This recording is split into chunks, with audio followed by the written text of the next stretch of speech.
Is that right? Let me fix that. There we go. Good afternoon and welcome to another phase of our current fundraiser, the American Foundation for Suicide Prevention. This particular phase will be watching Watchmen. This is going to be the HBO Max one that's on HBO Max, a 2 hours and 43-minute version. So it's the most common version that people have access to. So that's what we're going to watch. So the 2 hour and 43-minute version. So I'm going to give you guys a couple minutes to get set up for that. I made the posting about it earlier, but we will be starting right at 0 when we start. Brad's coming along. He's going to be a little bit late, but that's natural because he's on East Coast. He's on East Coast time zone.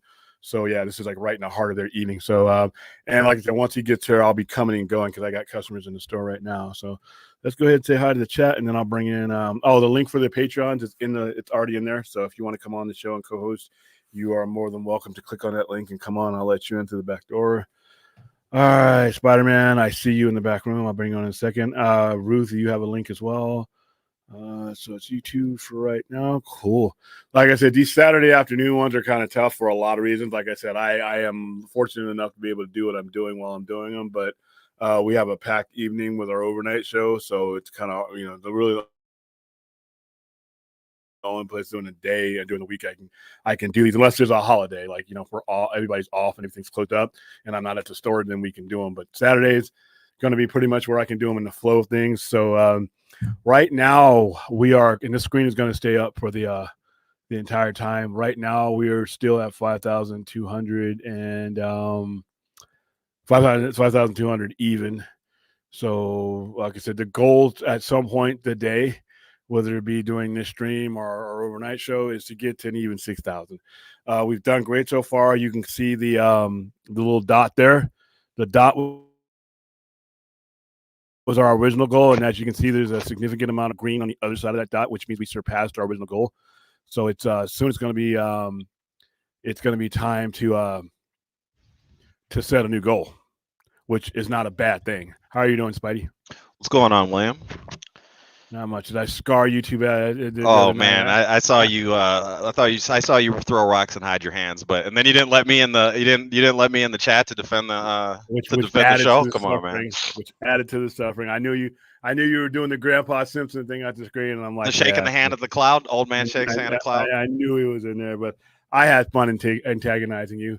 I know. I felt the animosity, but I also feel like the chat understands my point of view, so it's almost like I got the people on my side, but it's all right because I'm just your friendly neighborhood Spider-Man. No big deal. You know how this goes. How you doing though, William? Like I said, but look, it's all good because we're getting violence. That's right. We're getting violence in this Batman. I'm not, I'm not opposed to this. You get Bruce Timm uncut. You get the 1939 Batman look. I wonder if they're gonna modernize it or we're gonna be in the old Gotham City. So I wonder if a lot of the people who like Bruce Timm will like him after he actually does. Because the type of stuff that he maybe used to might not be. He lost a lot of fans from his addendum to Killing Joke. The Batman Batgirl relationship kind of threw people off. But if you actually follow his storyline in the show, that's something he hints at a lot, that Bruce had a relationship with Barbara. So. Oh yeah, and he's banging her on the cartoon. I'm like, wow. Not only did there wasn't a carryover from his old universe that you don't like, but it's all right. He brought it to the adult universe. I mean, but he didn't just bring it over. He brought it over and consummated it. I mean, they're in bed. I mean, I'm like, okay, The Killing Joke already had some questionable shit just built into this story. And now, is that any worse than Black Canary and Batman having sex over dead bodies on a dock? In its own way, yeah. How? I mean, adults at least, right? Codename GS Anime, the Nightwing Harley stuff, and Batman Harley is another. It's pronounced Code Geass. Code Geass. Oh, Geass. Okay, cool. It's a great anime. I know you're not an anime guy, but that anime is great. I was actually talking to one of my nephews about it earlier today. It's not my specialty, but it's all right. That could change. There's just a lot of that shit out there. That's just like, what do I say? I know my stuff that I grew up with. Like I know Macross, I know Robotech, I know Trigun. I know I didn't grow up with Trigun, but Trigun was what I started carrying. You like Cowboy Bebop? No, No, I gave it a couple minutes, just wasn't for me. Okay. Sailor Moon is obviously for a different demographic, but that was doing really well for a time. Akira, I mean, Appleseed, things like that. You guys seem to have I heard you guys talking about Akira the other day. I would suggest that you give it a rewatch. What do you Because mean? I feel like you didn't take what needs to be taken from it. Like, I think you misinterpreted it. No, we I were just suggest you going give over it a the rewatch. violence. No. I mean, it's violent, all right, but there's a lot going on. Somebody described it as what do they describe it as? What's that movie you love? Blade Runner. It is nothing like Blade Runner. It is inspired by Blade Runner. You think so? By Blade Runner. Yeah, it Okay, said as much. They've actually said as much. Okay. It's not a copy of Blade Runner, but there's a difference in being inspired by Blade Runner. Yeah. If you look at what Anton First did in the original Batman in 1989, he was inspired by that set. I think that he worked on that, and then Sid Mead's designs. Anton? Now, is Batman 89 exactly like what you would see in Blade Runner? But no, but you can see the inspiration, and then a lot of the who is Anton? I'm just so I can follow you. Anton First was the guy who did the set design for. He's committed suicide, by the way. Ironically, okay. He was the set designer on Tim Burton's Batman, Batman and Batman Returns. He designed that city in Gotham, but he was heavily inspired by what Sid Mead did, and I think he actually worked you froze on the movie. I have to look up his. I haven't looked up his name in a long time, but even Ghost in the Shell. Did I? Hold on, I might have to switch over. Just Can you hear me now? Split second. I hear you fine now. It was just for a split second while you were in the middle of your conversation. Okay. Yeah, I'm gonna have to switch over to my good internet when we. But no, if you look at hi Ruth. Hey there, Ruth. Hey, how's everybody doing this evening? Well, I'm doing all right. Oh, you're in the dark. You there? I could switch the light on, but it'll probably put you off. That's fine. I mean, you're there. She's doing the Gotham City thing. Yeah, but if you watch Akira and I mean, it's heavily influenced by Blade Runner. I mean, obviously it's a different story, completely different everything else, but a lot of the tech, the cityscapes, and it goes full circle because the cityscapes in Blade Runner were inspired by Tokyo. So I take it that your prime anime watching years would have been in the mid 80s to the early 90s, right? Yeah, and then I jumped around when we would sell stuff. Like I would read Blade the Immortal, which I love Blade the Immortal because I was a Highlander fan, and he was literally the immortal. But the way he stayed alive was different than everything. I've read a lot of and I watched the entire series of Robotech. Okay, that the Americanized version and Macross the movie, the 1982 film. Have you seen Berserk? Me and Fourth and the people in chat were talking about yesterday. Have you ever seen Somebody was talking about that. I have not seen. Somebody recommended that to me, but there's probably at this point 4 or 5 adaptations, but they never get past the first story arc in the comic or the book. The book is amazing, but even if you can't find the book, track it down, or have a willingness to watch it, I recommend watching any one of the adaptations. But the one from that time period, I'm kind of putting you in. I think it came out in 91. Might have been like 94, but anyways, you should check that out. I think it's only 12 or 13 episodes. So, yeah, there's a lot of stuff out there I've come across, but I just never had the time to get into it. And like I said, the way my mind works with the storytelling is a comic book mind, a traditional comic book mind. So it was a little bit different for me. The pace of their stories are different because how they're distributed. So that was always been a big difference. That's why as we were getting into it, where the biggest thing is for me is how much do I stockpile on with the frequency of the story. With comic book, it's easy. I can adjust myself because it's a monthly deal. But with these storylines, they come out differently and they come out in volume. So the science behind stocking up on anime, and plus where I'm at, it's not like people wouldn't buy anime for me, but they're coming from their cities and right. I hear you say that. Like you're a destined. You say most of your business is from tourists that just so happen to be in town, right? Yeah. So if they head to a place called Sci-Fi Center, they're looking for American comic book, superhero fare, Star Trek, Star Wars, that kind of stuff anyway, right? That's and pop figures, right? So you guys went down to the bookstore? Yeah. So how you doing, Ruth? What's that in your bag? I'm fine. How are you doing, Spidey? I'm well. Cool. What time is it over there? So it's currently about 10:15 in the evening. Okay. So we're your late night movie. So you guys are 8 hours. Yeah. So you're 8 hours. it's getting a lot colder here now, mind you. The weather's like sort of starting to turn. We've had quite a lot of storms, to be honest with you, but Rainy or snowy? yeah, more rain. But it's Okay. forecast for snow for the next week. Okay. Oh, see, that's I got to move. Yeah, that's the one thing. The words I don't want to hear. Forecast for snow. How many I'll be days have you totally. dealt with snow in your life, Lady? Probably about 10. Yeah, so I got the hell out. That's the weather telling me I need to move. Hey, I well, came to the I'm desert. with it. All you need is a couple of days to realize it's not for you. Yeah, if you got to shovel your way to work, then it's time to go home. Man. You know my pain. Yeah, I can. And in the rain, like I said, you see how much damage the rain has done with me. So Yeah, you used to look like you're totally debilitated when it gets to raining out there. You be in if you're in Ruth's side of the world, you're in no good shape. Yeah, Cuban missile era, Cuban Missile Crisis era. Literally no joke. It was 1961. This building was built.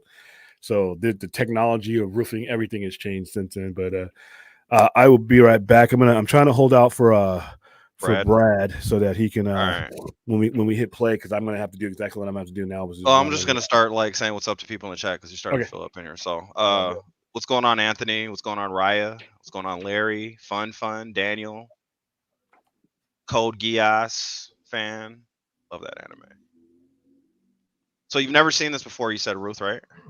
No, so obviously, as you guys know, I'm more into sort of watching horror films. Yeah, you're all about it. Yeah, but I'm actually really excited to watch this because it's quite nice to sort of have a running commentary as well. You know, just in case I miss anything. Yeah. I mean, I'm kind of a little bit of both. I like to definitely take it all in. This is a really good movie, but at the same time, being able to hear everybody's take on it and how they see it, and a lot of us are fans of the director. Me and William, and I'm sure other people in the chat are fans of the comics, so I'll get a lot of cross analysis on that, so it'd be nice. Oh, yeah, I agree with you. Yeah, especially the opening scene. This has the best opening scene of any superhero movie I've ever. You guys were talking about it. I'm sorry. Go ahead, Ruth. Go ahead. I was just. Oh, sorry, Spidey. I was just going to ask William. You said that you were going obviously to buy some pops the other day. So, what did you retrieve in your haul of pops that you purchased? That transaction is going to happen this Wednesday, actually. And it's about 100 pops. I did not get a chance to catalog. We just made a decision. I'm just going to buy everything he has for that price. So so when I get them on Wednesday, I'm actually going to post everything. I might even do a stream about it because pops are a big deal with me. Like I said, pops more so than any other item in the store. Pops, because they're addictive. I got people looking at them now. Tourists love them. So pops are these are important purchases. When I can get them at that kind of price that I'm about to snatch these for, that is, you got to do it, even if you got to rearrange some other stuff that, some other priorities. Pops, you get them at the price I'm about to get them at. So it's going to be about 100 of them. And that one wall holds 300 on its own. The main wall over here, like I showed you guys a couple of weeks back. So I can actually fill in all my sections because I've been moving some awful stuff into place with pops. And then some of my lame pops, like the Patty Mayonnaise one was up there. I did Shania Twain was up there just to fill in spots. But now I'll be able to take those down and put up the ones I want to push up there. So yeah, Wednesday we're gonna pull that one off. I have a sneeze that won't come out. Hey, Daniel, I see that you say Watchmen came out at the wrong time. I would counter by saying it came out at the right time. Imagine if it comes out after Avengers, then everybody says they're trying to chase Marvel's success and do the edgy thing and be subversive and all these other things. They'll overlook. They would have overlooked it possibly on one hand, or on the other hand, they would have said it's too dark, too grim, especially after the Avengers first movie came out. So depending on the year, I mean, that could have happened. But I think coming out when it did, in that it came out right after Iron Man, and all you got as far as Iron Man was a hint that there might be an expanded universe. It came out right after The Dark Knight, so you had William doesn't agree, but you have an acclaimed movie that's everybody liked that Batman movie, and it's more mature theme, so it kind of fits in nicely at that time. But at the same time, it still comes before the whole MCU storm really kind of takes a hold of everything, and kind of sets itself aside for that. Yeah, I'm sure not a lot of people watch it as a result, but at the same time, again, if it came after Avengers or in between Avengers 1 or 2 or something like that, it still might have been overlooked anyways. Just a thought.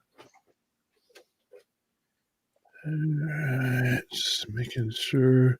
Were we supposed to have Vince on this stream, William, initially? Yeah, the link is in the chat or in the Patreon. He's No, I'm talking about sometimes he hosts these on Twitch, right? So no, when it's a big movie like this, I don't want to do that because they have feelers out for that. Got it. I will never do a Warner Brothers movie on Twitch simply because we have a partnership with Warner Brothers, and that would be like, if I could have gotten permission to probably do it and not have any issues. I just didn't have the time, and a lot of those people were out of the office when I came up with this concept. Because like I said, I can send an email and get permission to just outright show it. Okay. But I just didn't have the time. So this time we're just going to do a standard watch party. Everybody has it on their own, and then but like I said, for TV shows and non-Warner Brothers like Disney doesn't care. You put it on there, but when it comes to like an actual out like Rebel Moon, they would have found that and they would have taken that down. Oh yeah, for sure. That's why we did it like we did it, and then the same thing with Justice League, especially with like this on HBO. And like I said, we have Warner Brothers reps that are often in our chat. And probably the shitty thing to do, be like, "Hey, got your movie on Twitch, didn't ask. Oops, sorry." when it would be more good when I could have. Like I said, in the future when we do another movie like this, I will actually get their permission to actually show it on YouTube. Okay, that'd be cool. Like how some of those watch-alongs you see do, where they interpolate a lot of the scenes that in the movie, maybe not the whole movie, but all that. Yeah, because what we can do is we can just say it's for a charity stream. Also, we can also do like we're in promotion of, like when we did Kong versus Godzilla and all that. When we were showing those movies, we were doing it in promotion of a upcoming movie by them. So they gave us the pass to do whatever we needed to do on that one.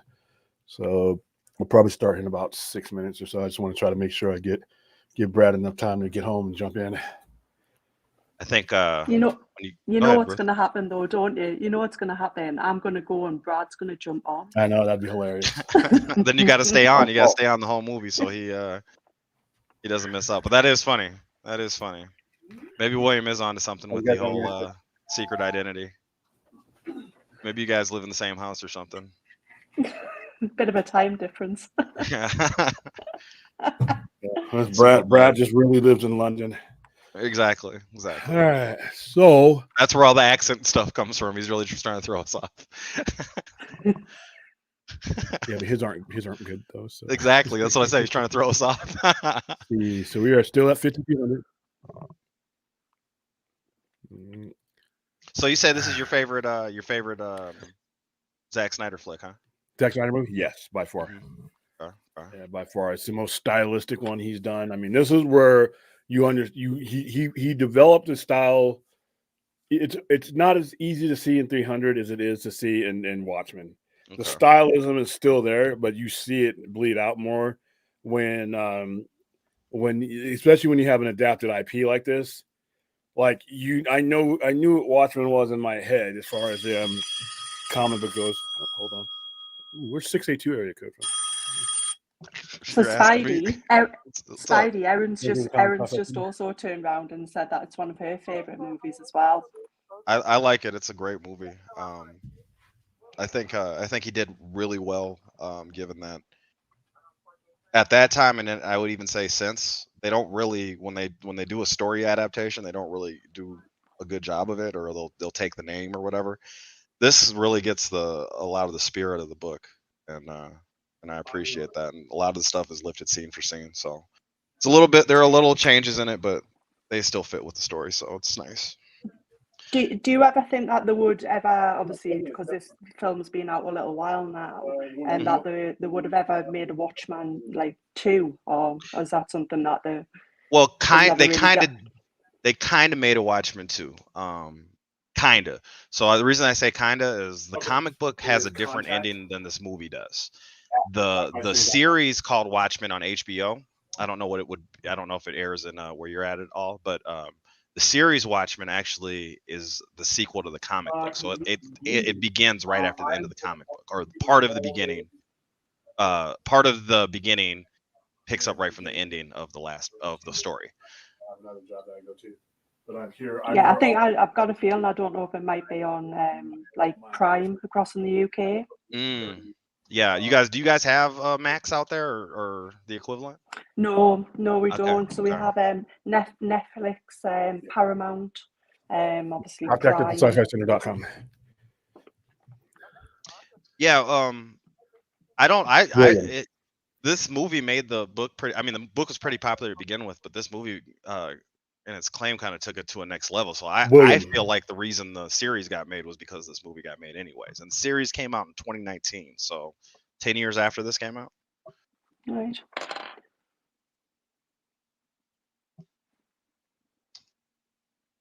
Daniel's mentioning one of the classic lines in the movie. Pretty good character that says that, so it's a pretty cool situation there. So Anthony's just asked us a question. Anthony, my accent's from Newcastle, so sort of Scotland, yeah. Say Scotland, because I thought I hear Scotland. Scotland. Okay. Yeah, thank you, Code. We hope we get it done. Yeah, the code what? Gias? Gias. Yeah. You need to watch that. It's good. It's good stuff. It's good stuff. It's cheesy in the beginning, but it's good stuff. It's good stuff. Zach discovered Patrick Wilson and Jack Hero. Was that Jack Hero Hurley's first movie? Let's see. Yes, it's right. All right, so we're gonna go ahead and here's Clint with his duck. Anthony, what's going on, Clint? Yeah.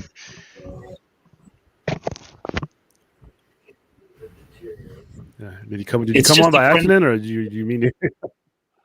Hey, Clint. It's just a friendly reminder about the duck. Oh, thanks. How could I forget? Clint, it was the movie that brought me to you guys. I appreciate it. Clint's the great unifier, William.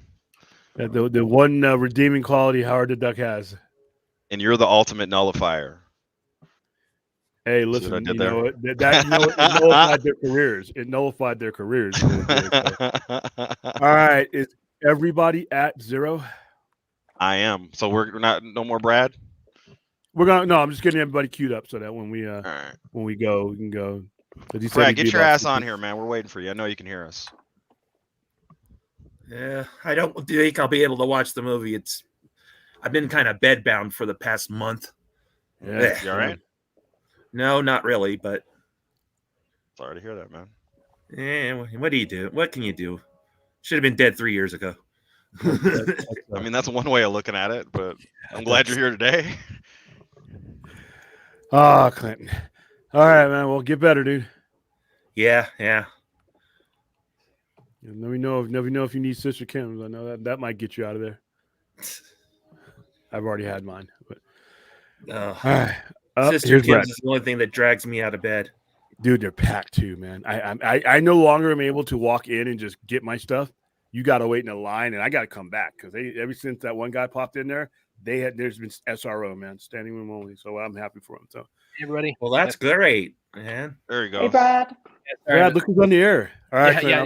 How's it going, Ruth? And I'm sorry behind, guys. My dad. Long story short, my dad actually has walking pneumonia since New Year started. So I had to go get some distilled water for his humidifier. Dude, maybe that's what we've all had. Shit, because I've been. Yeah, that's funny. So where are we at in the movie now to kind of catch up with everybody? We haven't even started. I was waiting for you to start. Oh, okay. Oh, how considerate.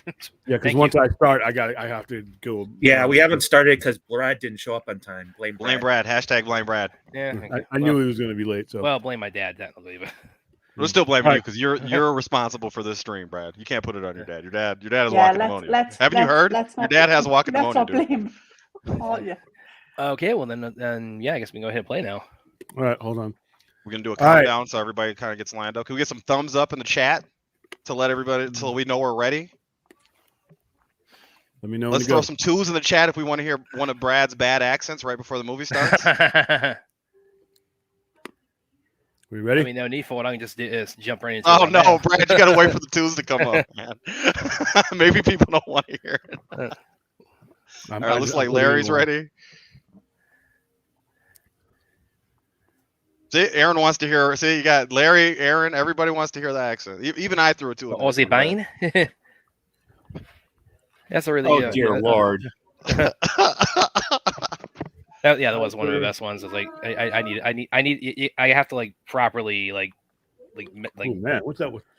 That's some crappy weather. Yeah, but you're all right. You're fine. We're just doing a watch along. Brad, you're the comment guy, and people have been participating. So when you Okay. All right, we're at all zeros. You guys ready? Yep. All right, I'm gonna go on 3. 3, 2, 1. You should be seeing, just yellow and the Warner Brothers logo right now when you're starting it. I actually like this movie. It's not the typical Hollywood movie. Oh, it's not.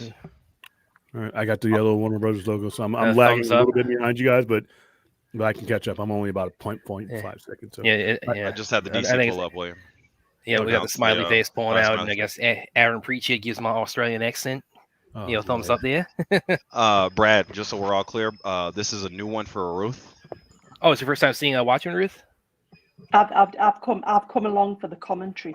I can't wait. All right. I'll do my best to not drop the ball on it. Just give it a few seconds till after the stuff happens. Too late, Brad. Too late. The McLaughlin group. This is exactly from the McLaughlin group, but these guys used to come on every Sunday morning. I used to watch them as a kid. So this is accurate 80s. By the way.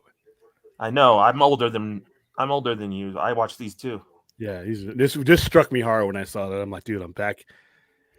I'm not a crook. Well, Nixon was over before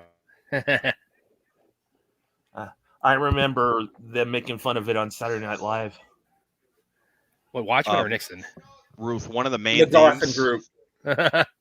One of the main themes in this is going to be an alternative history. So as things go on, just keep that in mind. Yeah, this is not like the actual 1985 that the world experienced.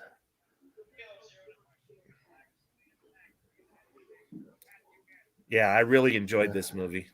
I love this movie. Somebody mentioned in the chat the cinematography is excellent on this. I would concur. Especially in this scene. Just being that it's a period piece. Oh, and by the way, Ruth, you're also definitely going to enjoy in terms of like the blood and guts side of it. I think that'll definitely be to your liking with especially with Dr. Manhattan. Oh yeah, it's a little bit more gruesome than Justice League. So it's vastly more gruesome. Well, on a Ruth scale of gruesome, it's only slightly more gruesome. Ruth's got some range on her Once she's got blood, a guts, and gore. Better way she's got a better stomach for Terrifier than William and I do, and that's really saying something for both of us. Yeah, but you guys made me watch Cannibal Holocaust, and that was absolutely horrendous. I had to turn it off. I was terrified. Oh God, I felt dirty after the first time I saw that. So you can watch Terrifier, but Cannibal Holocaust bothers you. That I can't. That has actual animal deaths in it, though. Yeah, can I be honest with you? That was the only thing. I think if I had read that prior to watching it, I wouldn't have watched it. But then when I realized, wow, there's so much unforgivable stuff that happens in Cannibal Holocaust. Yeah. I still remember William jumping out of his seat and squealing like a little girl from the Tin music. Now watch this, guys. Check this out. Now this is a little reference to another movie in Zach's career. There you go. 300. Yeah, little self plug there. Yeah. And of course, they kick it off with a pretty awesome fight scene. That's actually one of the things. I mean, if you were to ask me, the way it's choreographed, so you get the full effect of everything. Yeah, I love that. Like if you were to ask me, coming off of Dark Knight, you weren't getting a fight like this. We thought it was good, when it was out, it was amazing, right? But you're watching them get worked up right here. You see what I'm saying? I'm not a comic book nerd. What is the significance of the smiley face? You'll see. It's his name is the comedian, right? So that's his logo. Yeah, Oh, And- okay. Morgan See, I Freeman. didn't know that for this Yeah, all he- this longest time. I was like, "What's this?" It's his kind of ironic Yeah. sort of So right after this emblem. scene, you'll see kind of why it matters, or I'll go into a little more why explain why it matters and why they market it with that. But Yeah, this you- song, Ruth, Unforgettable, by Nat King Cole, it actually plays a more prominent role in the comic. It's played a few times here in the movie, I believe, more than once. But in the comic, it actually it's a setup for the story. So you see it like commercials and different things, and you hear about the song in the background. You don't hear it, of course, but it's playing, and it has something to do with a few of the characters in the movie. So But, And I plus, was the saying- happy face is the first thing you see when you pick up the comic. It is yeah, the cover yeah. of the I mean, no, comic. it's the emblem of what it's. I mean, it is synonymous with Watchmen. Is the All smiley right, see face. you guys later. But what I was saying a second ago, with kicking off with the fight scene here, it's like if you were to ask me, like, Brad, like, what made you such a Zack Snyder fan? I mean, it's a lot of things, but one of them is that I don't think anybody making superhero movies does fight scenes better than he does. could you imagine, like the people complain, could you imagine them taking the slow-mo out of this fight scene? Yeah, don't do that. It takes all the style out of it and everything. You know what I'm saying? Well, and you it's- miss stuff. You know what I'm you saying? miss things. And- All right, so the I'm a kickoff little point bit is ahead or we behind. need to Are we at the find opening out. credits yet? Or It's just about to start. The times are changing. Just about to start. But Ruth, Oh, and this go ahead. right here, this and Clint, the significance of this is to the mystery of who killed comedian. What does it mean, right? So that's what the kickoff of the story is. Right. Okay. And this is one Oh. of the opening. he just credits threw him is- through the window where I'm at. So am I with Okay, you so guys? you're about 15, 20 seconds behind us though, because the Well, like, times this- are changing. Just started. I can hear and you it is- guys. Okay. And this opening credits, like, this is one of the best opening credits sequences of any Oh, yeah. any CBN. All right. This of any movie. No other movie has a better opening credit season because this opening credit scene, not only does it introduces the movie, but it gives you a backstory that they would never be able to give you in this movie with the time that they had. Exactly. And it allows you to go look up these characters because all these characters are characters that are in the comics, and they all have resolutions. Like, I won't spoil it for when you see what's about to happen to one of the characters. Let me know when you see. Sally Jupiter actually gets revenge for that particular person and their mate. But you don't see that in the movie. Yeah, she finds out who does the killing, and Sally Jupiter is far more brutal in the comics than you never got a chance to see her. But when they did the Minutemen comics, she found out who killed her teammate there and fucked him up. That's why superheroes don't use capes in this timeline. Nobody has powers, right? But Other than Dr. Manhattan. well, we don't get too far ahead, right, Brad? Yeah, but- that's true. At this time in the story, nobody has powers. So By the way, I remember Film Junkie saying, I don't know if this was like, he said like he'd heard this through the grapevine or if this is like something Zach had said in an interview, but his like apparently like his intended opening for Justice League 2 would be in the vein of the Watchmen opening. So it'd be kind of showing the team, going on like missions, where they're at. Yeah, That yeah, could be which cool. is Like what yeah, happened which in the is- subsequent time. That could be cool. which is- Gents, which is- can I just butt in for 2 seconds? No, please. We'd Obviously, love to hear. the 2 ladies who were just obviously found dead Yeah. on the bed there. What was Yeah. that into relation to? So Can I ask that, or- That's an homage to a World War victory at the end of World War II. There's a picture of a man and like a sailor and a woman kissing. So Right. a nurse, and so they subverted it and had one of the superheroes kiss the nurse. And obviously at that time, lesbianism wasn't like super accepted. So you see, that's the later consequence, right? We're in this alternate history, so that's one of the superheroes getting killed.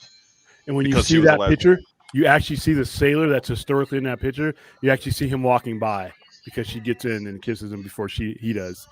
And like I said, it was a mobster that killed those two and hid it to be a lesbian crime or something like that. Against it wasn't, and that was one of the adventures of Sally Jupiter because she finds him and like really brutally beats the shit out of him. I mean, just This is in the Minutemen books, William.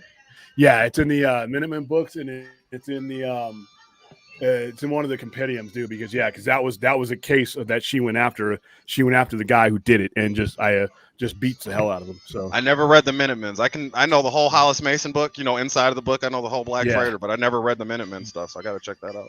And Ruth, I have to say that's probably the first time I've ever been called Jen. So,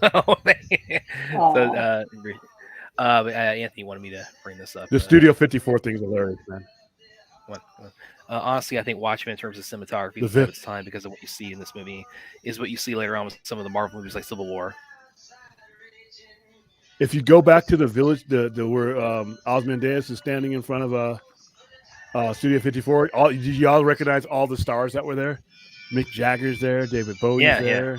Yeah, I remember seeing David Bowie. Yeah, it's actually everybody on there is famous. Now this part right here is Kent State. Yeah. The Median as a part of that. Andy Warhol. Yeah, Andy Warhol's there. Mick Jagger's there. David Bowie's there. Everybody who would be at Studio 54 is there. By the way, a minute ago we saw the dude with the white hair and the sunglasses. Maybe that's Andy Warhol. But like retroactively, like after BVS had come out, I remember seeing that. Like, watch this movie like after BVS came out. My mind thought that was Jeremy Irons.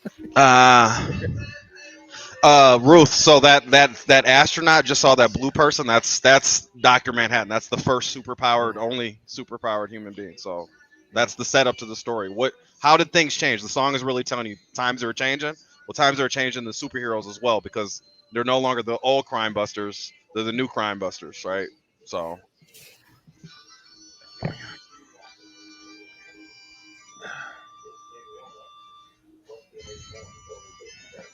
All right, whoever's got their sound on, you might have to mute it because I think they'll get us on the music. Yeah, I can hear the the harmonica there. Bob Dylan's people come after us. And I think right here is we're about to start the intro of Rorschach, which shorthand for Rorschach. He's Batman if he completely took the gloves off. He was just a total psychopath. Rorschach's the question. Wouldn't the owl be more like Batman? Yeah, Night Owl's Batman. Rorschach's the question.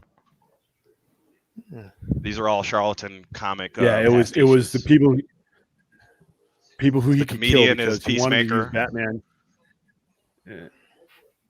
Yeah, he wanted. I would never be able to stand that close to a windowsill with the window shattered. I just have to mention that. But yeah, these are characters he had permission to kill. Well, they don't just have permission to kill. It's like they have the permission and they act on it. It's very much so.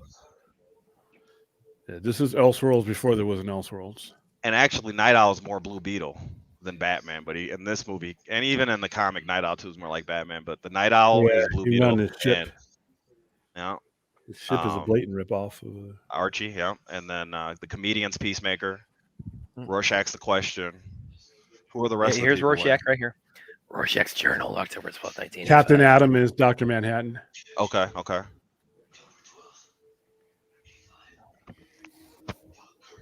Jackie Earle Haley did great in this movie. He's amazing in this movie. Who's the smartest guy in the world? Ozymandias.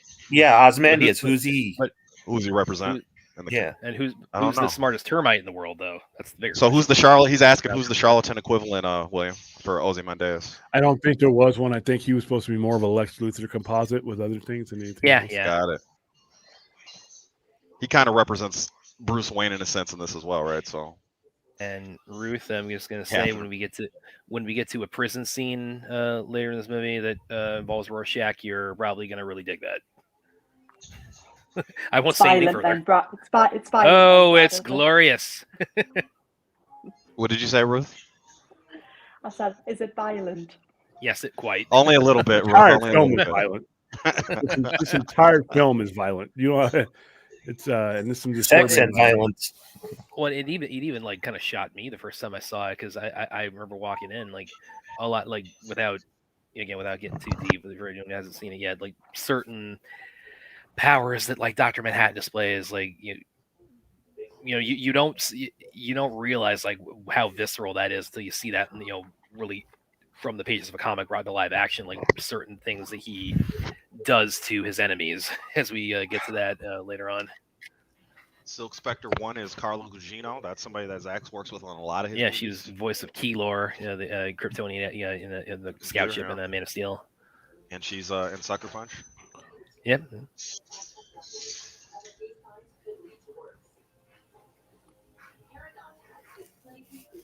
think she's supposed to be doing voices in Las Vegas, if they ever do that. Yeah, I think so. Yeah, I'm hearing that.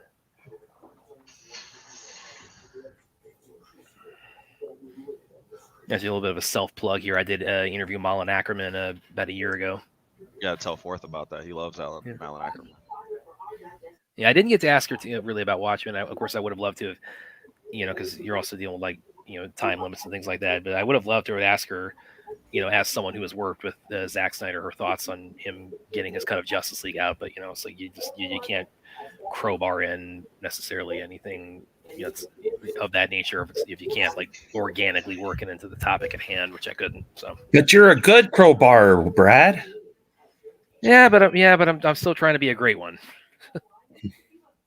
This photo, now that I've seen the Watchmen series, this photo has a whole different context, Brad. this photo they're looking at. Well, yeah, kind of give me a little bit of a Spider-Man and Williams, you guys, because again, you both have been highly recommending that to me. I've not seen it yet. Like, how is it? Is it like a continuation of the movie? Is it? It's a continuation of the comic. The show? Okay. Yeah, but the show is a direct continuation from the book. Yeah. Okay. Yeah. But it's not like trying to link itself up with the movie at all. No, not at all. Okay. Not at all. And it's in its own way, that was probably one of the best decisions they ever made, because what Zack puts out here is a self-contained story. I would say so as well. And what they did is was even they did a continuation 30 years after the movie and kept it in line with where the history would have been consistent to the book. So everything that he did, Damon Lindelof did, goes right back to the actual graphic novel, which is cool. When this also allows him to do the squid monster and everything, because he has the time, and the way they explain it in that show and the way they open up with still the fear of the squid monsters. And it goes right with the book how the squid monster would have worked. Exactly. Because it was used as fear, and he actually has his system set up to keep that fear going for 30 years, so that people think that Dr. Manhattan is going to come back and lay hell, after he's left in the comic book. So, Brad, have you had a chance to read the book? Yeah, I have. Yeah. Yeah, I would then take a shot on the show if I were you. Yeah, that's what William said, the same thing. Yeah. The show's a must watch. The only thing I didn't like about the show is the ending. Okay. Yeah, I had a problem. It's a little open-ended. I'd say. What? Yeah, but I didn't want to describe it because people haven't seen it. Yeah, the thing about it is HBO wants him back. That's not a situation of something getting canceled. That's the situation of David Lindelof is weird. His with the way he takes projects and does things is weird, and he just didn't. I don't have a story to tell yet. I don't know if I ever will. And HBO didn't want anybody but him on it, so we're just at an impasse. Not saying we'll never get a season 2, but 9 episodes was not enough of that show. I wanted way more than that. All right, William. Did you change over your internet yet? And if you do, will it mess up your progress? It may, but I can always catch up. What's up? Let me do that. Yeah, you're definitely you cut in you cut in and out a few times when you were talking there.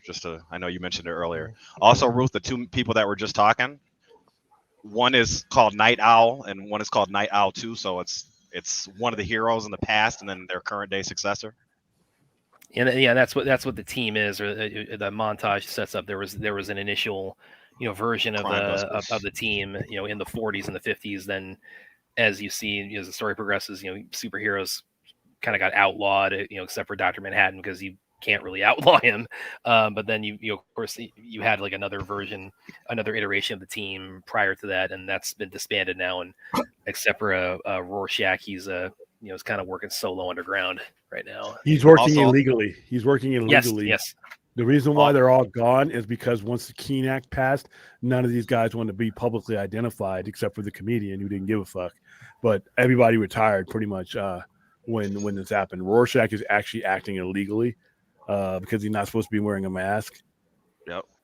Also, the backdrop of the story, if it hasn't been made clear, even though it's an alternative history, we're still in the Cold War period, right? Yeah. So we still have we won Vietnam. We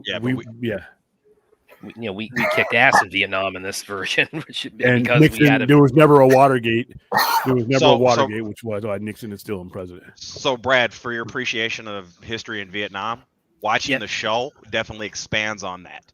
So the alternative history even comes up. I don't know. I think it's our I don't want to give it away, but it's in our timeline, Brad. But it's that alternative history still holds. If that makes sense. Okay. Yeah. I think I got it. If I'm not mistaken, it does take place in 2019. It's present day. Yeah. It's present. By the way, this is something else I really love about the way they brought a lot of the imagery of the book to life is Rorschach's mask and the way that the blob on there shifts around. Yeah. So we got Ruth on here, who's her first time seeing the movie, and me, I haven't seen the show yet. So we got rookies and newbies and on different levels of Watchmen in different ways here tonight. Well, guys, I'm logging off. Have fun. All right, see you later. Take care, man. Bye, Clint. You'll be blaming me later on tonight, I'm sure. By the way, Rorschach taking that from the crime scene, that's against the law. Oh yeah. Oh, and Batman's his tactical suit in Zack Snyder's Justice League. That's totally with the goggles. That is totally influenced. That's definitely a reference. Yeah. Also, just kind of a reminder that the reason we're watching this is for the AFSP suicide deal. So link is tethered to the top of this stream, and I'm going to go ahead and put it in there now. We are still at 52, but we got plenty of time. Make sure you hit the like on your way in and out. If you're watching on the replay, make sure you hit a like. And you can donate on the replay too. Well, I'll take it anytime. Yeah, I don't know. This gets old saying, but you guys absolutely just blew us away on New Year's Eve when we got about $2,000 just from that one. I'm not expecting that today. No, but I was expecting it that night. That was wild, man. That was some crazy shit right there. People were hyped about the Justice League. Well, now they're hyped about Zack Snyder having his own PF or image you can plug into your Netflix account now if you've seen kind of how that discourse is going. Yeah, can't we just take that and be happy with that? What the hell? What happened, dude? Well, you can, because of course you can add different icons on your Netflix account. They've added a bunch of Rebel Moon on there, and they also added one with Zack himself. And so basically, people either love it or hate it. So love it, his fans; hate it, his detractors.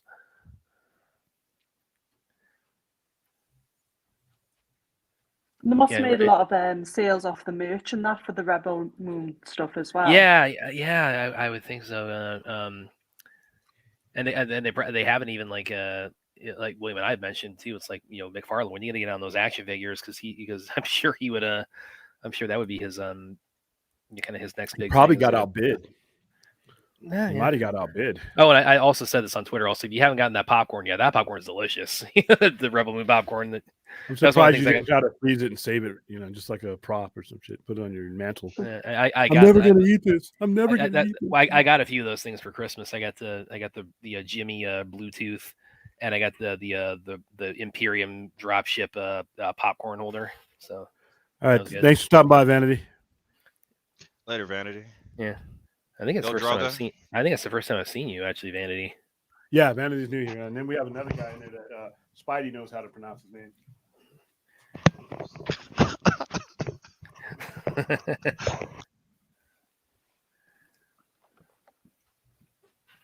Oh, he's talking about Code Geass. Yeah, we got another new person here. Code Geass. You ever seen that, Brad? Say again?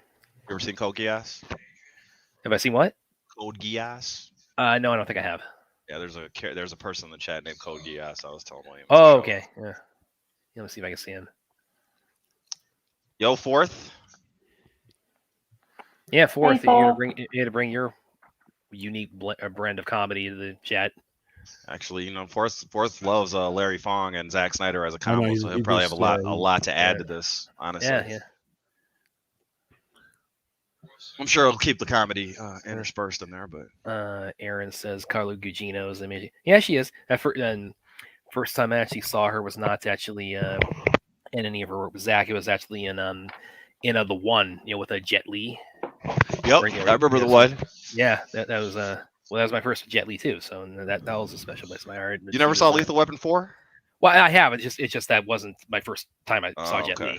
Well, Lethal Weapon 4 came out like 4 years before The One, like 3 years. Well, as I mentioned before, it's like I probably the only person here whose parents actually paid attention to our ratings. And that was about the point where I started like getting past those restrictions. Yeah, Lethal Weapon 4. My paid attention, but it was more of a guideline than it was an actual restriction. They were just like, as long as I was with them, we could go see anything we wanted to. I mean, but I was different. I was going in LA in the 80s. We didn't give a fuck in the 80s. Yeah. So again, the main investigator on who killed the comedian is this guy Rorschach Ruth. So as the story goes along, he's gonna uncover a lot of things surrounding that kind of ties everything together. So, or at least he's gonna attempt to do that. I should say. I'm not gonna confirm one way or the other. Where are you guys at? Because when we started, Rorschach just broke into the base. Yeah, with the storms all around him, and he's and all the rain looks amazing. Yes. Yeah, slow-mo rain. Yeah, they used the hell out of this shot for the trailer. When you get the trailer, I remember that. Poster, I have the poster. It is amazing, mind you. He's right on Man. top. Yeah. Yeah. You ain't lying, Ruth. You're not lying. Well, look, he comes down the same way Batman does on Justice League. Yeah, exactly. Yeah, different angle, but the same yeah, it's the bird's same eye move. view, and here it's the front view, and Batman doesn't. By the way, man junk alert. Just got to let you guys know. Oh yeah, well I don't think that's quite yet, but well, there's a blue line right there. There's the blue line.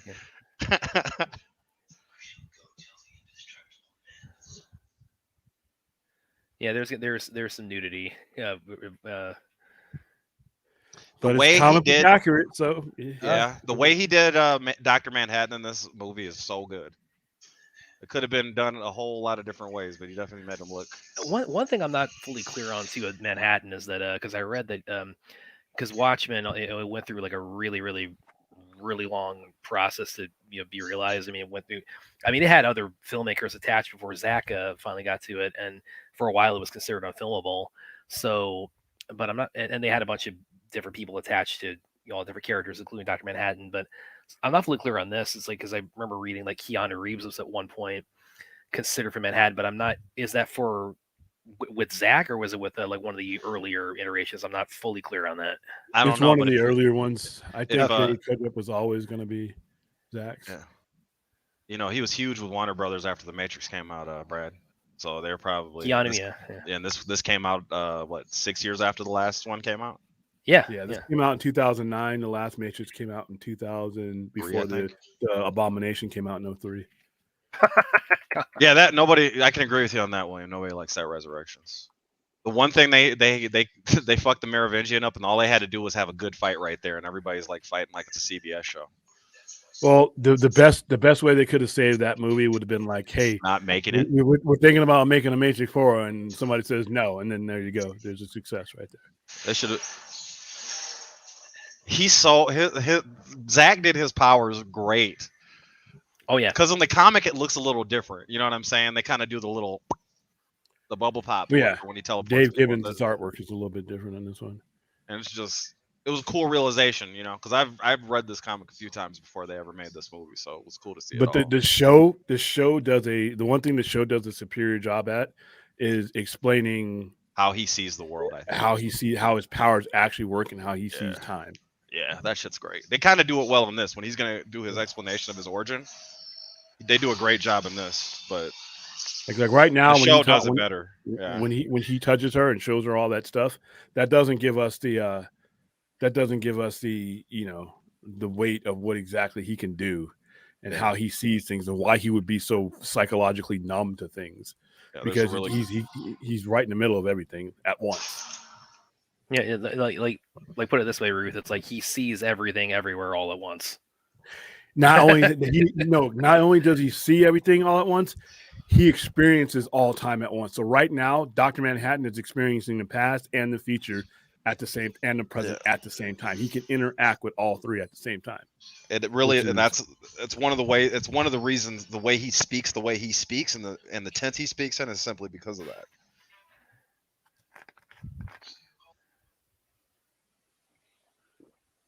So Ruth, that's Flash's dad on Justice League. That's Dr. Manhattan is the actor that played Flash's dad. In ZSJL, yeah. Or I should say, not just Ruth, everybody in the chat who hasn't seen this or didn't know. So let me see who else. Yeah. Yep. Somebody. I was there. I was around when this song came out. One Hit Wonder by Nina. Played the hell out of that song though. Dude. They got a run out of that song.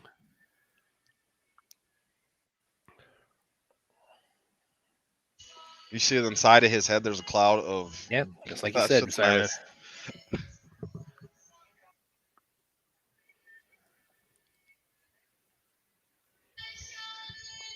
Turn that down. You're gonna get kicked off. Yeah. And of course, Patrick Wilson. That's your Ocean Master. I would suck to be kicked off the internet for a 50-year-old song. Yeah, he's Ocean Master. For 99 Blue.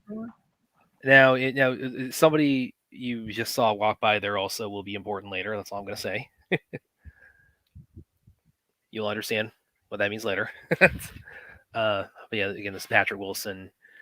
It's your future Ocean Master and the President of the United States. They call the nuclear strike on Superman. When he's carrying Doomsday into space, that's him on the arguably the more important movie in the Snyderverse for him because he's the president. Yeah.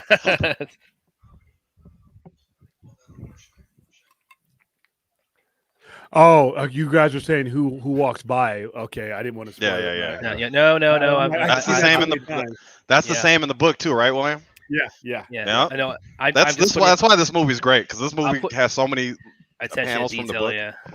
Yeah. I'm going to leave that unrevealed until something happens later on that makes it pertinent. I'll just leave it at that. Daniel, it's a red balloon, right? That's what it means, right? Left balloons means red balloons. Let me see what comment you're thinking on here.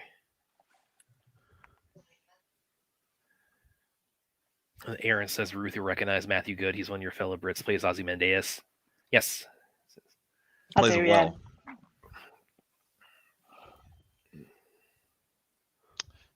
This is Forth's favorite character in the movie right here. What is Silk Spectre? Sally Jupiter, Oh. Yeah, I don't know what you're blaming me for right now, Droga, but I'm sure it is my fault, whatever it is. Would you say, William? She hasn't really done much since this. I haven't seen her in a while. Who, Malin Ackerman? Yeah. Yeah, what I interviewed her for, it was let me look it up real quick. I think she's also kind of moved a bit more into producing, so it's probably part of it. Yeah, let me look her up. Name is escaping me when I interviewed her for last fall. Something she did with Tom Jane and a few other people. It actually came out the same day as Black Adam, funnily enough. Okay, here we go. It was called Slayers. It's kind of a social satire about internet influencers, but that was what I interviewed her for last year. She's in Billions. I stopped watching that show around the second season, so.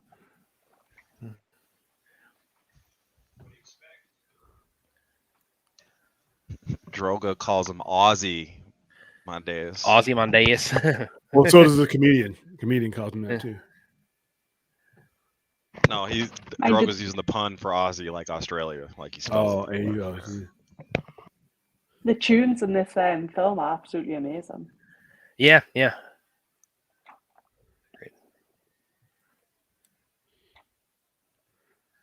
Oh yeah, there's another thing that kind of it emphasizes in '85. You can see the World Trade Center back there.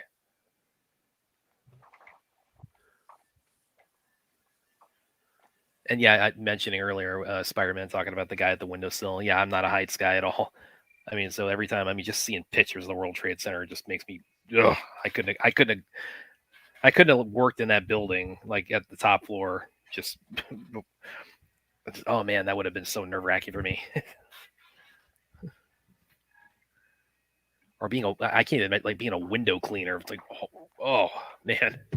One of some of the highest paid people in New York, because the building that they replaced it to is even bigger. Yeah. Freedom Tower is like way bigger. Yeah, Daniel's with me on that. She was also in Rampage with I Rock. think they should have rebuilt both towers. But... So this funeral scene, we're going to get a lot of backstory about the man in question. So you remember the explanation in the Flash about if Flash saved people at high speeds? It's a similar thing going on with When Silk he Spectre when she's when gets Manhattan teleported. teleports people, where it's like, but it leaves them, very disoriented and like, Or worse. worse. Yeah, or worse, much worse if he turns the dial the other direction. This is actually really good too on Carla Gugino here, like the She's the great. makeup or whatever. It's like, but like the makeup, it's like they do a good job like making her look like she's probably in like her late 60s. Where are you guys at right now? The Tijuana Bible. Yeah. Oh, there you go. All right. You need time? Aaron I'll give you time. Questions Hold to on. the Americans. What's your feelings when you see the Twin Towers in media? I mean, it's hard to, not think back to, that Native 207 on the nose. Okay. It depends on how old you are too. Some of the people that are Yeah, watching that's this true. chat weren't even alive. Yeah, that's also Like right now, you're of It's totally drinking for me. age.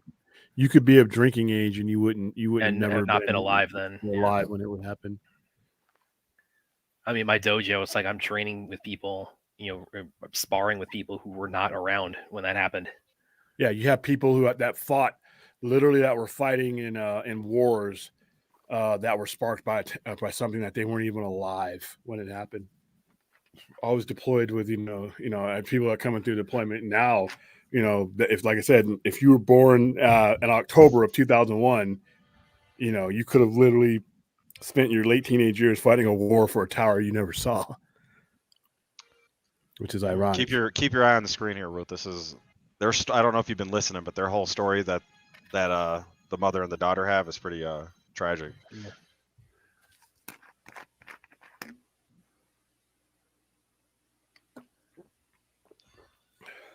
Oh, and the comedian, if it wasn't if it wasn't clear from him shooting JFK, the comedian is not a good dude.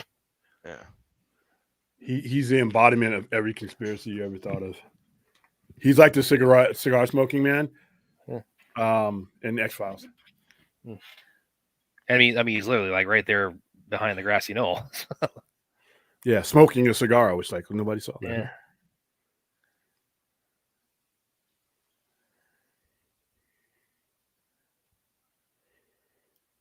Would you have?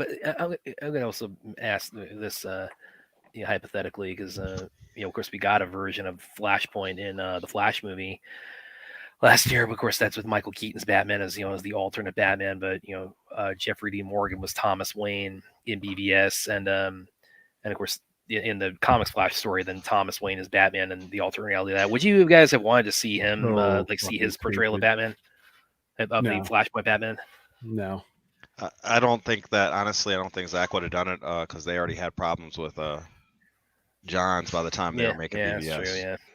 And it was a stupid fucking storyline too. Yeah, I know his nickname for it is But Thomas Wayne Batman is a cool character, William. You like Batman with guns, and he's literally is Batman with guns. Sense. I mean, come on, William. Do I gotta have a Batman worthy right now in this movie? Explain to me. I shouldn't have brought this up. Explain to me how Thomas Wayne, who's not living inside his kid's head, and it doesn't have the same inspiration he has, just magically becomes the same type of Batman-looking character that his son would. Come on. Because William, then I don't think the Flashpoint is the greatest thing in the world. I said Thomas Wayne Batman is a cool character. I'm gonna fight for the origin right now anyway. Aaron says, "Yeah, you're not supposed to like the scene." His son got killed in front of him by Joe Chill. That's what made him the Bat of Vengeance. He stopped being a doctor, ran casinos, and basically tried to have his hand by taking money from the underworld. The same cave his dad has, the same cave his son has, he has. He goes down to the basement, there's fucking bats flying around too. right? So why wouldn't he be motivated to be the Batman? If I grew up in fucking Wayne Manor and some tragedy happened to me, and I go down to the fucking basement and there's bats, guess who the fuck you're coming out on the other side? Is Batman. There's always going to be Batman. Well, they call them canon events. Pieces of spaghetti crossing each other, William. We've already had these conversations. Okay. I'm calling the Batman debate now. We're because it's gonna ruin. I'm just messing with them. Especially because we're watching Manhattan do right now. That he, as Aaron points out, is he in Vietnam yet? Is he about to liquidate some fools? Yeah, I think we're slightly ahead of you. But yeah, that's when he's showing up and just vaporizing the Viet Cong there. Yeah, and that's how they blow up. It's fucked up. Yeah. He bit the bone and teeth coming out of it. Was this your first time seeing Watchmen, Aaron? So, Ruth, was that gruesome enough for you? Love it. Okay, it gets better. Trust me.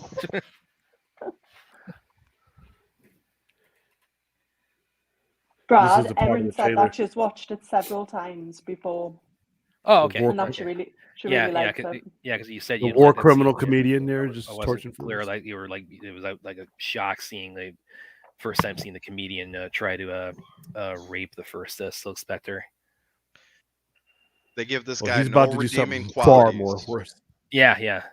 Again, we can't emphasize enough that the comedian is a douche, to put it lightly. His legacy of that still plays into the story of the show, Brad. Okay. So there's a lot of through lines, even though it's not the same story, right? Yeah, Hooded Justice. Pay attention to Hooded Justice. If you hang around long enough, you're going to see him. Thanks for clarifying that, Aaron. What? Fun says Ruth Collette's skull is going to take more than that. I wish I'd never made that comment. I wonder what kind of skull she carries there, Ruth. This is all right from the comic. There's going to be some of these guys aren't going to have skulls left to carry. Yeah, did you take them off the shelf there before coming on tonight, so we could see them? They all have names. They're all hidden with my cauldron. They're right behind on the other side of the got camera. A cauldron. All right, you guys are at the Vietnamese girl scene. Yep, yeah. She just cut his eye. Yeah, look at this. What he does next. It's like.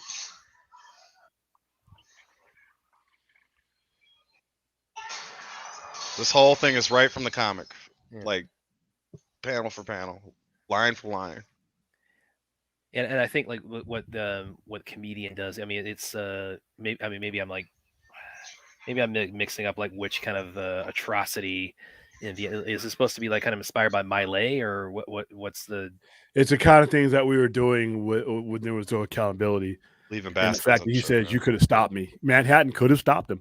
Yeah, you could have made the bottle in the water or snow. He said you could have made the gun vaporize. You don't care anymore. See, the comedian knew you don't give a fuck anymore, and you're basically God. So.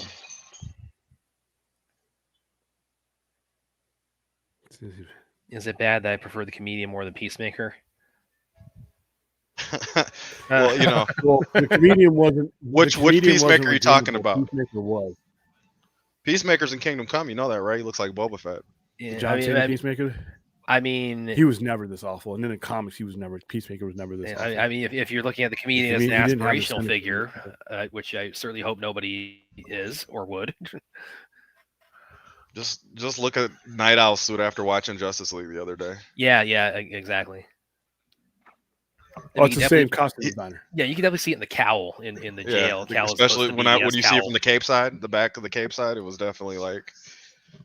Yeah, he just doesn't have that Ben Affleck mask that Ben Affleck had. This is Dan Dresden. He was supposed to be kind of out of shape, even though he's not out of shape for this movie. But the character is not supposed to be. Aaron says has cool crystal skulls. Huh? It's like Raiders of the Lost Ark. Yeah. Ruth has dead bodies piled in her closet. Hey Ruth, says, let's see what's inside the closet. Yeah, it's also packed in there. Like once you open the door, it's all just gonna spill out. No, it's just the Dyson Hoover. It's nothing exciting.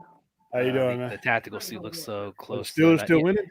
Yeah, exactly, Daniel. I know they're up 7-0 going into the second quarter, so they can't lose this game. They sat everybody. My fantasy championship is getting screwed up because Baltimore sat Jackson and the tight end. So I still want my trophy. Damn it! Tom Cruise is. I'm quite certain he's not in Ruth's closet. Yeah, that's what you had to. Yeah, yeah. See, yeah. What? Jackson Droga. and then, Where did that come from? I'm just horrible. I just want Buffalo. This is a 19-year-old Droga. He's 20. He just turned. George just turned 20. Yeah. How does he know any of this stuff? I think if Jacksonville wins, Buffalo's eliminated from the playoffs. wow. If they win the division. Which is that's how tight it is. That's when you as the tight end I sat actually got a touchdown. That's nice. Fourth actually has something pretty is Snyder one of the suits looked like Joel Schumacher. Yeah, no, that is actually true that he the suits were like Ozymandias and were modeled on the Schumacher Batman suits. They just just no rubber nipples. And actually, I mean, the suits are really good in the movie. The suits actually turned out really, really well.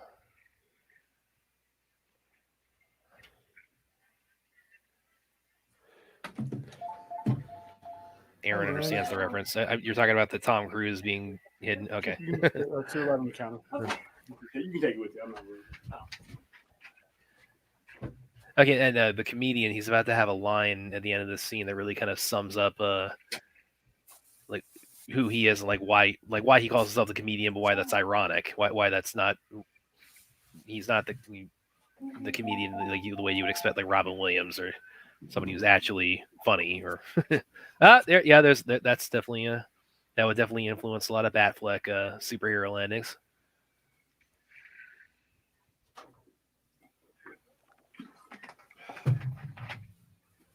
I think that the comedian probably most closely resembles his character from the books based on the design.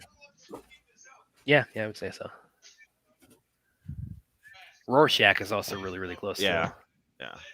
Because Dresden had a gut in his suit. Zack doesn't let him have guts. No. He makes the movie. No, you sign up for make something with Zack. You're hitting the gym.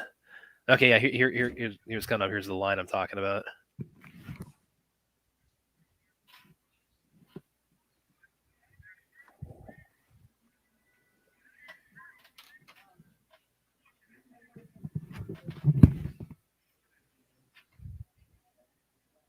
Yeah, so anybody, what happened in the American Dream? It came true. You're looking at it.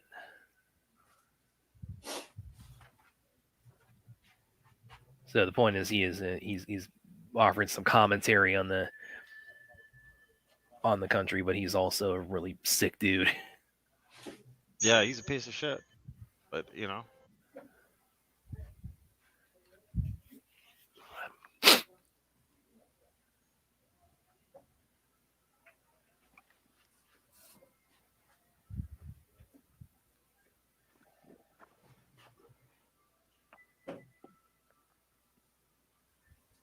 that's one of the super villains they showed in the montage in the beginning, Moloch. Yeah. Also, there's the sign. The guy with the sign's been walking around. Yeah. Like I said, that guy will become important later on. That's all I'm going to say for right now. Oh, okay. Wait a minute. Is this? I need to look this up. Is this the guy? This dude here. You'll see, Brad. It's what you think it is. No, that's not what I'm getting at. It's like, is that? Okay. I need to look up who the guy playing him because I think that's I think that is the dude who he's in Dawn of the Dead, but also I think he's the guy who plays like the dad in Honey, I Shrunk the Kids. I don't know. Let me look that up real quick.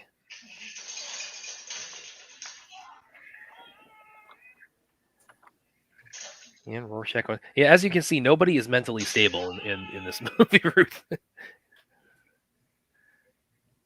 Except maybe Silk Spectre too. She's kind of a Night Owl. They're kind of the most level people. She's still going for it. Like, go ahead. Yes, I was right. It was Moloch here is being played by Mr. Matt Frewer. It was with the neighbor across the street, the dad there in Honey, I Shrunk the Kids, and then he was the dad. He's the guy that they kind of in Dawn of the Dead. He's bitten, and that's where Sarah Poley, where she says, "Oh, I think it's being spread by the zombie bites," and he's the kind of the first patient zero on that when the people on the mall say, "Okay, we gotta, he's got to go." He's also the geneticist in Orphan Black too. If anybody ever, Yeah. if you haven't watched Orphan Black, Mm. I don't know what to tell you guys. All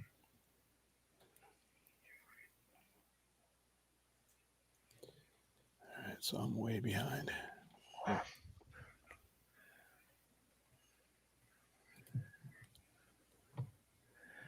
Anyway, let me take a look at the chat here, see what everybody's.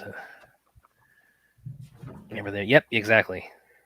The guy who's like trying to plan a fishing trip, and his kids get shrunken and gets all screwed up for him. It's a joke. Well, you are the comedian. Yes, that's me. Said the comedian. Oh, come on, Droga. Just think of what he really knew if you base it off the book, Brad. By this time, when he's having this conversation, Yeah, it's true. there's so much. You know what I'm saying? Because he Yeah. pretty much figured most of it out. Well, that's why he's in tears, right? You know. Yeah, because it's all like they said, it's all a joke.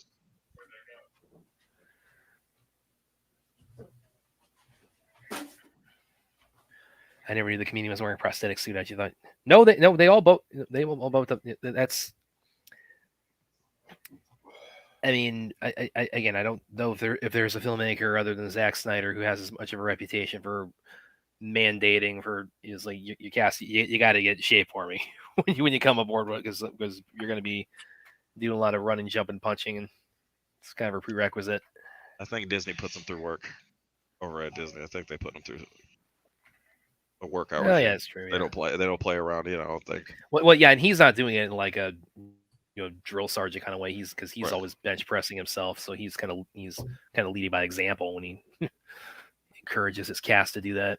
No, yeah, they that's part of their job. Somebody told them you got to do this if you want to be in this movie. We're not going to be in the gym with you. Just make sure you get it done. Get you a trainer and all that. Have at it.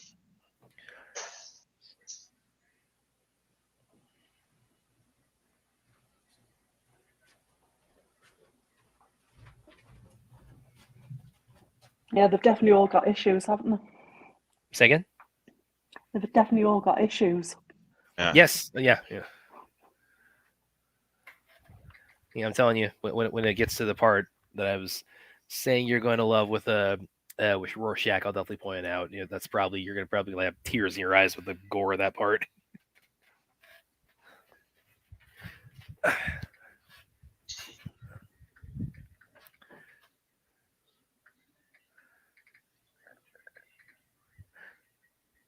Actually, by the way, the speech he's giving about the whole, or he's going to give pretty soon about, they'll all look up and say, "Save us," and I'll whisper, "No." I remember I was at a convention one time with my cousin, and we saw Rorschach walking past us, and I shouted to the guy, "Save us!" and he turned around and said, "No."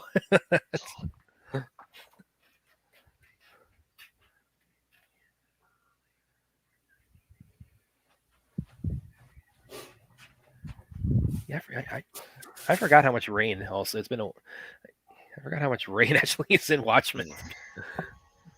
Is that what happens to us?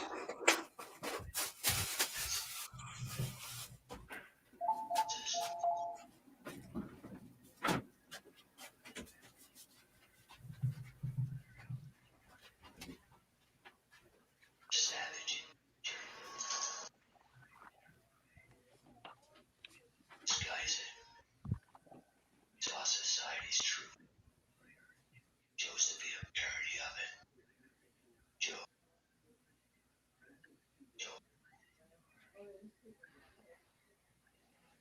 He's depressed. Seems harsh. Yeah, that's all I'll say right there, Aaron. He feels alone.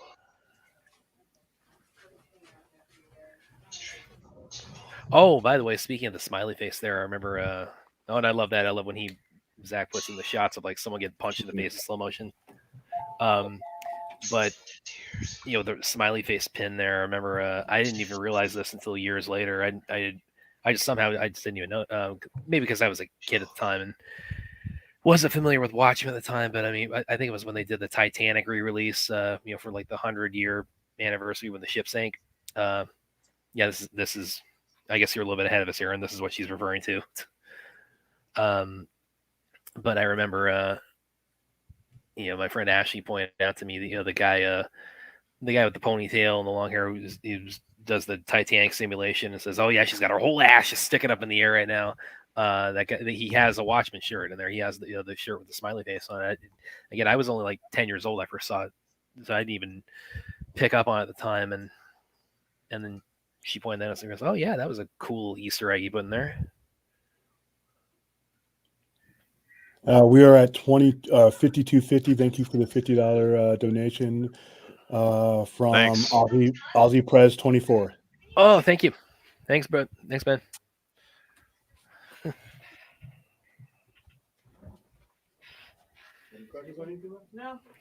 No, my brother's still digging around.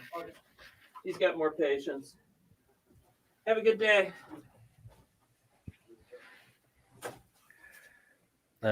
Daniel says, no wonder this is William's favorite Zack Snyder movie. This rivals Blade Runner for the amount of precipitation. Yeah, there is a lot of rain in it. Every time I see it, it always hits me. It's like, yeah, I realize it always just assaults me. Yeah, it's a lot of rain. That's pretty cool there too. She throws it and phases through his forehead. Ruth was certainly hoping for like his head to split in half or something.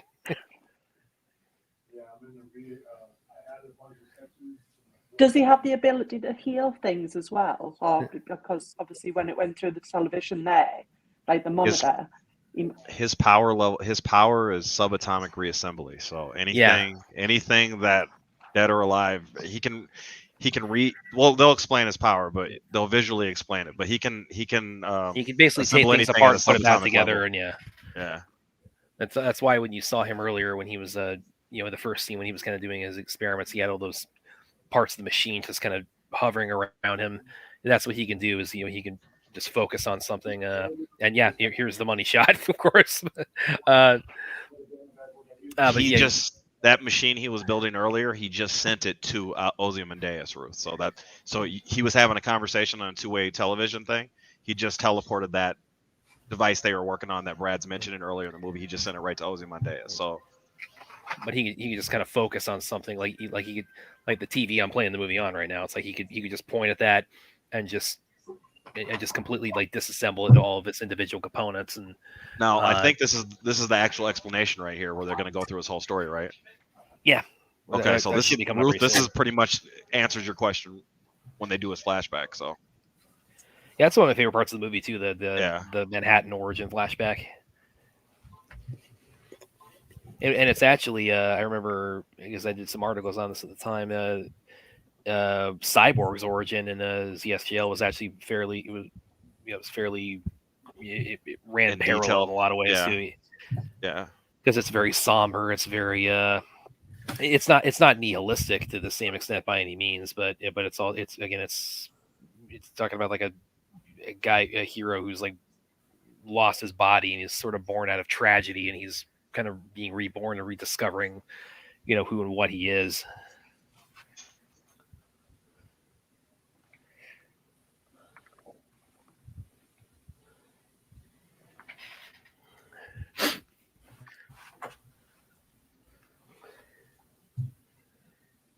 She's got a 1985 jacket on if I ever saw, or 1985 coat on if I ever saw one right there. Is there a version of Flash in the Watch? Well, kind of. If you've read Doomsday Clock, that's all I'll say. Yeah, I guess. Yeah, there's Manhattan Flash. And William, when he comes back on, it's like, he said on other streams like he's not a fan of the. I mean, you're well aware. Everybody's ever watched William stream even once. He's not a fan of reboots at all, and he was like a lot of people were reading. That would have been a dumb reboot if they would have. Yeah, we were reading along Doomsday Clock, thinking like, oh, they're gonna do it again. They're gonna do it again. They finally pull the reins at the end. That would have been so stupid. That would have been. Come on, what are you doing? Yeah, and if you want to know how successful New 52 and Trash Point were, they have the same guy. Said no. They said no this third time around. They said no. You're not hurting me by saying Flashpoint. I'm just saying the Thomas Wayne Batman. That's the only thing I really care about. Like I said, the Thomas Wayne Batman. I was like, okay, sure. Can I say I absolutely love the fashion of Watchmen? Well, like Spider-Man said, it's as 80s as it gets. Yeah, Dan- whoever the Dan- costume designer was on the job for this Yeah, one. Danielson's good call. Brad Cyborg's origins. But yeah. I mean, similar to Dr. Manhattan's. One also just the way that the kind of the montage that each of their backstories is presented in both movies. I think his when he does his flashbacks, I think that's one of the monologues from the book. That's 1-for-1 a dialogue. I could be wrong about that. But.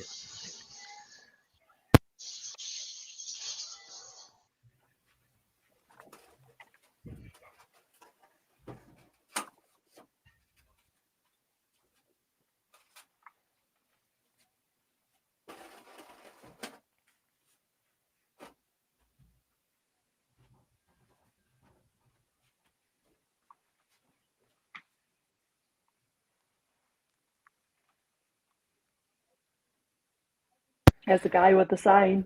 That's Yes, the guy with the sign, like right? I keep saying, pay attention to that guy. Top But knot that's all I'll gang. say for right now. Oh yeah, Ruth, you're really gonna love this fight scene in a minute here. The top knot gang. Yeah, going back to what Daniel said here. Not just their origin, but also again like the montage of both of them getting used to their powers and I mean, and of course, I mean that was taken out completely in the theatrical version of JL. So I mean, once the world saw that, I mean, just so many people were saying, "Oh, we totally get now why Ray Fisher was feeling shafted because he was." I concur with Daniel on that one, just because that's a pretty good observation you made. I know he does flashbacks a lot, but I didn't really see the parallel. So you pointed it out as well. This is some good stuff. Maybe we can get some of this stuff in director's cut of Rebel Moon. Yeah. Oh, I bet. Oh, As far as the the fighting fights. goes? The R-rated. Oh, I can't wait to see those fight scenes. Like they're going to look like this one right here. Or better, Hopefully it'll be Yeah. a little bit of this, a little bit of that, something new as well. And the whole this is a whole great quote here from Manhattan. My father was a watchmaker in a symbolic clock about like the doomsday clock that holds as much significance to me as a photograph of oxygen to a drowning man.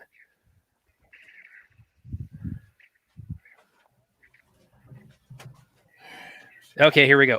I love that.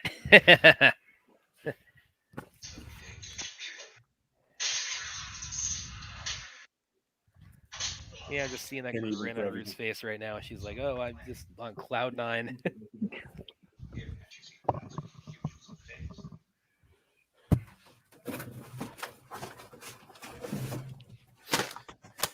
Here's this one journalist looks like Donald Sutherland. You like her technique right there, Brad, when she kept her arms up and then she went under and then did the hook? Yeah. Oh, ouch, that looked as good. She did not put her arms down at all. She kept her arms up the whole time, Brad. Ooh, that's rough. Yeah, watch me break a neck, Superman. There's the Batman neck break, right, from the Nightmare. Hers was a little more vicious, though.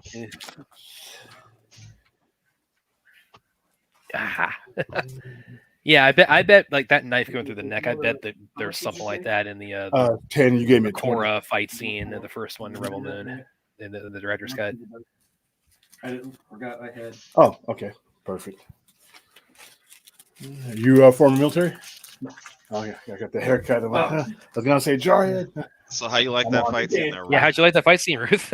Yeah, it was absolutely amazing. It was. How about you guys, chat? Did you guys like the fight scene, or is it lame? Yeah. See some thumbs up. What fight scene? Where we at?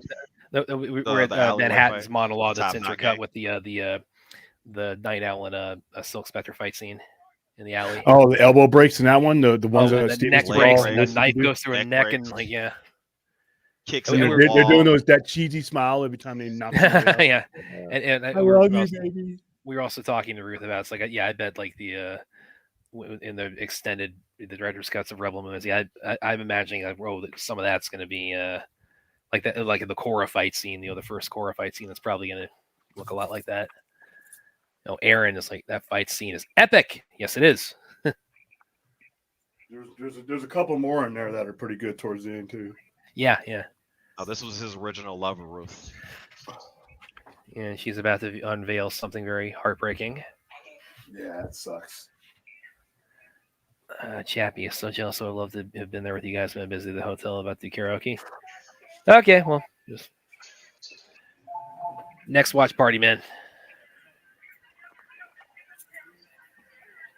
Have a great time, Chappie. Sing a song for Watchmen. Yeah, that'd be cool if you sung like you sung with Bob Dylan in the karaoke.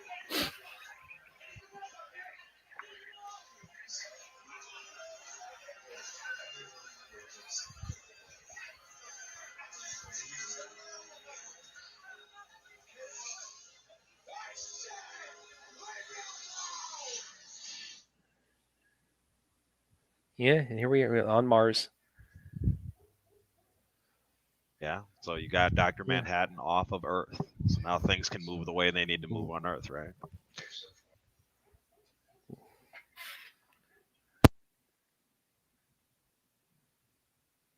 Chappie karaoke hour. Okay, yeah, and here's the backstory for Manhattan now that we were talking Oh about. yeah, you know, yeah, this is great.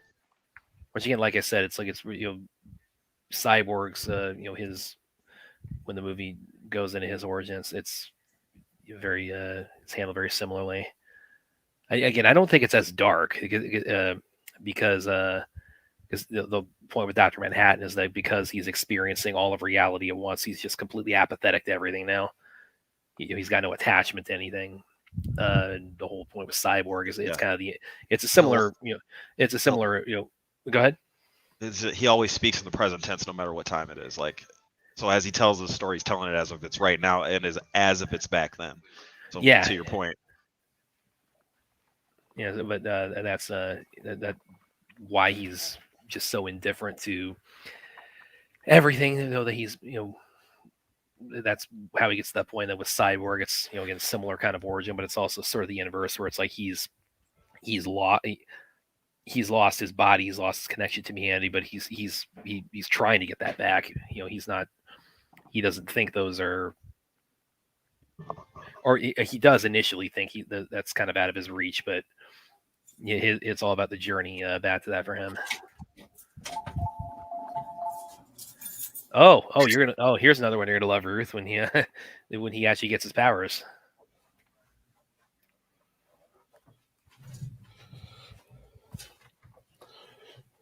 I take it it's gory then, Brad, is it?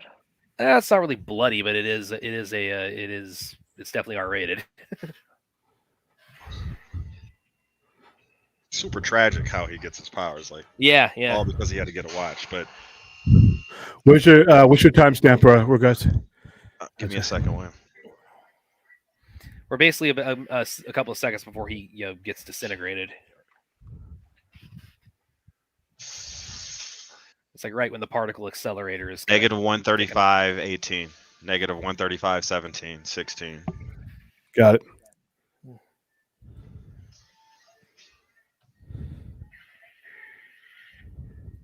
And that's like, not only does this happen to him, but it's like even his fiance is like, she's like, I can't watch you die. And he's like, no, please don't abandon me when this is about to happen.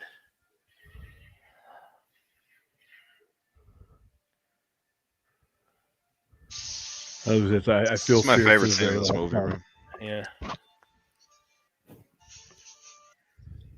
And like in like what you were saying a minute ago, it's like in a manner of speaking, like he's killed by time, essentially. Because he had to go back in there and get his watch. It's like he's killed by time, and then he returns with his perception of time. Yeah, exactly. Yeah.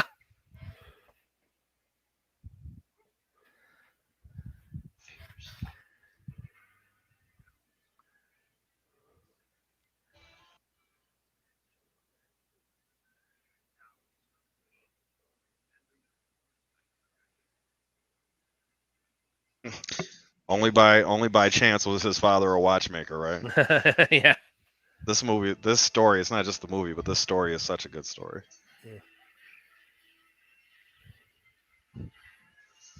Yeah, why couldn't it just be a radioactive? This is word for word, right? Yeah. This scene right here, right? Why couldn't it just be a radioactive spider? That's what he's thinking right now.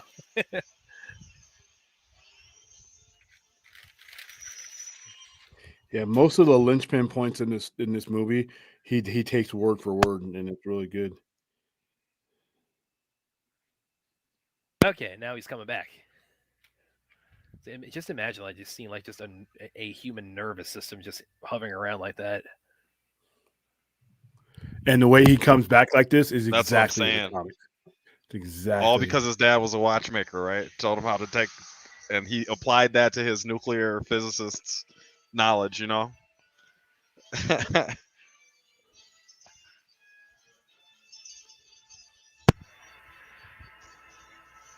And we're back in our birthday just suit. reassembling himself the way he does this. Yeah, man junk alert.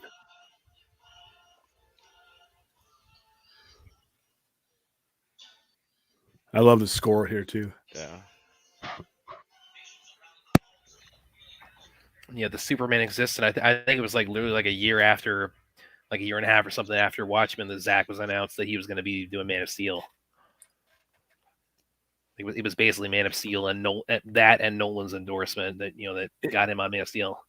When you watch these movies now, I have pity for the people who could not open their minds to what they would appreciate 7-8 years later, especially the people who later on gave these type of movies a chance and are like, wow, I wish I wouldn't listen to that bonehead who wasn't giving me the money going to see the movie.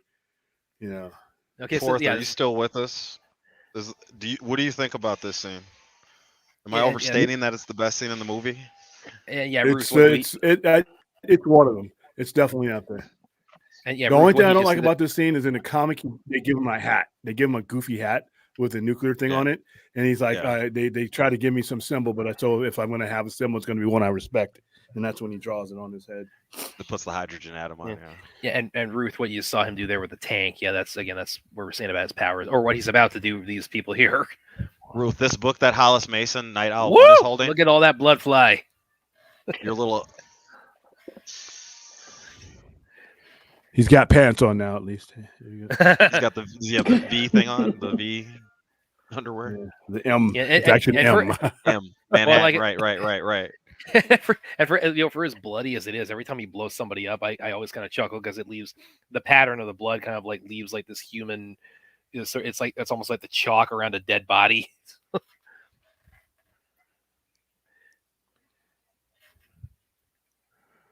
The eyes, I love what they do with the eyes. Earlier, Ruth, that book is actually played out in the comic. So that book that he's writing his recollection of the events when he was a superhero actually is being read alongside of the comic. So you're getting more depth to their history and kind of really a lot of what the context of the comedian's death and how that plays into the story. So, and the nature of crime as the first team retired. So how you're talking about obviously sorry, Brad. No, go ahead. So how you're talking about obviously the series that's come out of after Watchmen. Yes. Is that worth watching straight after watching this? Yes and no. You don't have to have watched this to enjoy that because they stem from two different things. Zack Snyder. She's already watching it. So like, yes, I'm still with William on yes and no. There's some things that you miss out from the comic that the show will pick up on. But for the most part, you can enjoy both of them independently of each other or appreciate what this did and get most of the story in the other one, right? From this. Yeah. If you're a hardcore, just a comic book reader and you didn't see the movie, you would only need the comic books to watch the series and understand everything that goes on there. But they're both uniquely great. And they're, like I said, this is what he was able to fit in 2 hours and 43 minutes or even a 3.5 hour version. You're talking about a 12-issue maxi series stuffed into there. And he hits all the right points in this movie. The show just gives you more time to develop and reflect on the lore that has been Watchmen since 1986. There's certain things that he can go into detail. Yeah, he has time to go into the detail. He has time to make all that stuff relevant again. And like I said, I love them both and very different reasons. But like I said, you don't need to like turn right around and watch the show. I would recommend if you want to pick up this movie is going to give you the basic gist of what goes on in the comics, so you could probably do it. But just remember though, the show stems directly from the comics. Yeah. It's a continuation of the comics. So there are Yeah. things that are You in the just won't- show yeah. that are not relevant to each other. Yeah. Especially when it comes to certain characters. There's one significant difference that will make the show different from the adaptation. Yeah. Right off the bat. Right off the bat.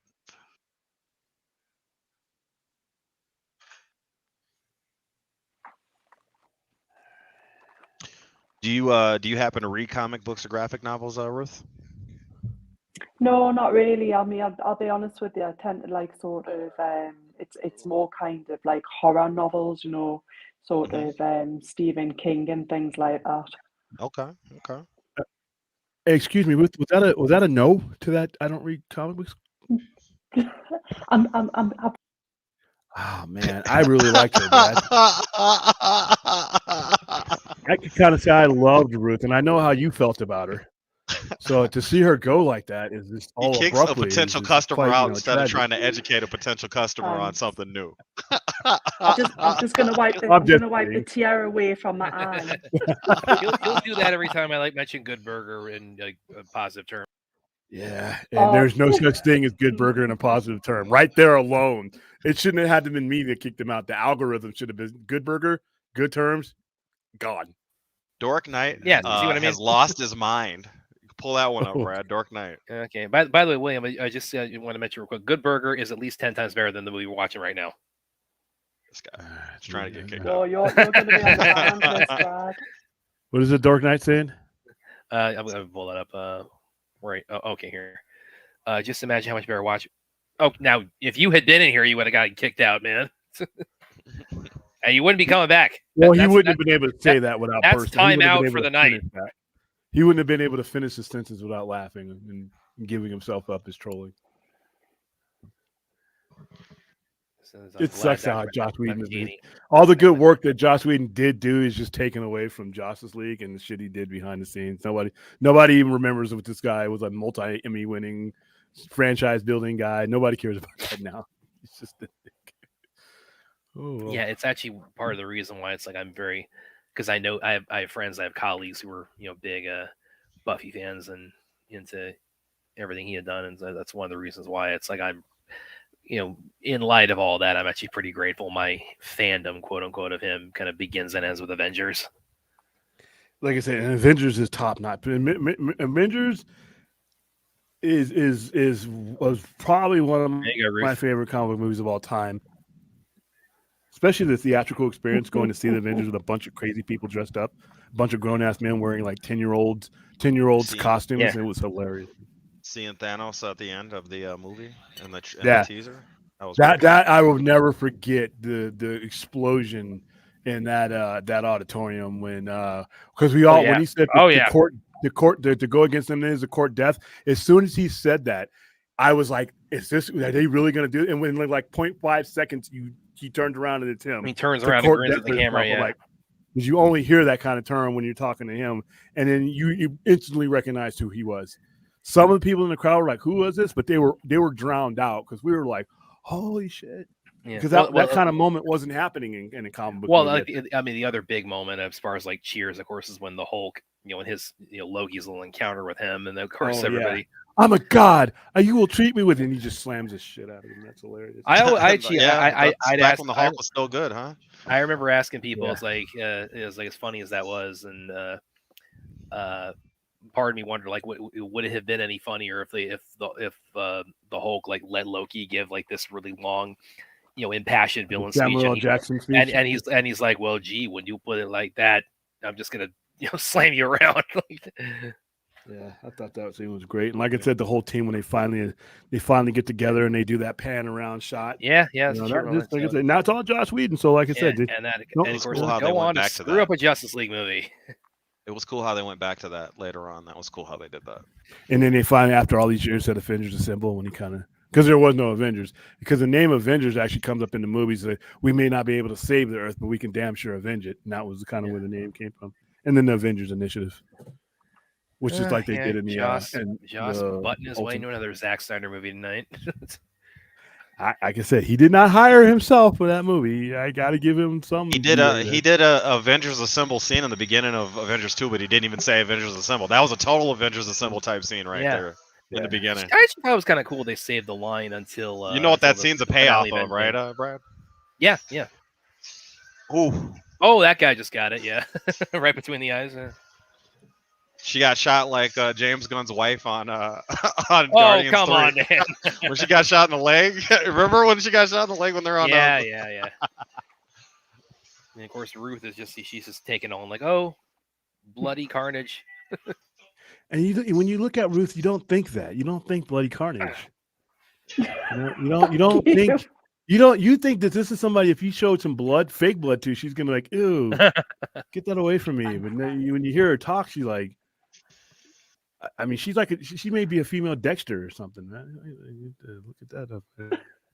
It's a side job. Like I said, we only can see the part of the house where, like, yeah, every other part of the house there's somebody tied up right now. Oh no, trying to make a sound. Like, you kind of hear the screams. You turn it around. It's there's somebody like doing Dracula's Morse code. castle. They're banging their toes up against the wall of Morse code, hoping we hear it. She's not as nice. I hope as my she neighbours looks. aren't watching this. Am I phone the police? I don't know. Start digging up your the yard. neighbors walk in. They're gonna like say hi. We're gonna have to say it If again, you like, even have neighbors anymore, you might have blink got rid twice of them. if you guys are okay. Yeah, you seem smart enough to get rid of the witnesses. You ain't gonna have no neighbors. What neighbors? House has been abandoned for years now. She got a bathtub of hydrofluoric Spidey, acid in the bathtub. Spidey, I was just about to say, it's like, you know, it's like the second Cloverfield, you know, when he's got the vats of acid. Oh yeah, like John that. Goodman. John Goodman's characters. We got to get rid of the body. Oh yeah, I remember that. I actually enjoyed that movie up until that goofy Scooby Doo ending. What? Oh, because he's already. For anybody who hasn't heard yet, you know, he's always. Oh yeah, there's a sign guy again. I'm telling you, he's gonna be important. All I'm gonna say, but yeah, if you hadn't heard this on the streams previously, I mean, William, of course, he's got kind of a running feud with Chappie about Cloverfield. Yeah, the original Cloverfield sucked. William starts too many wars with his. See, Fun says we're on to you, Ruth. Yeah. Well, Daniel thinks I'm now the new hit woman. It's funny if that's what you do, is you dispose of bodies and you have like a method. It's like, I want to see this. I want to see that show. Guys, you know where I am. If you're in trouble, you can always call me. Yeah, so you don't actually have to do the killing, but I'm pretty sure you got a technique that's like they won't find anything. And she's going to admit this on a stream? Yeah, oh, this would be great. Well, good a stream as any to do it on. It's like her name's not even Ruth, it's like Carol. Carol the cleaner, that's her. There you go. Well, until a couple of weeks ago, I think it was Brad, wasn't it? Yeah. Oh, yeah. Yes, that's true. Brad disappeared. Have you ever been to the States, Ruth? Yeah, I've been to Las Vegas. I was what? right next to you. Yeah. It was a few years ago now, though. It was we stayed at the SLS Hotel. Okay, that's right down the street.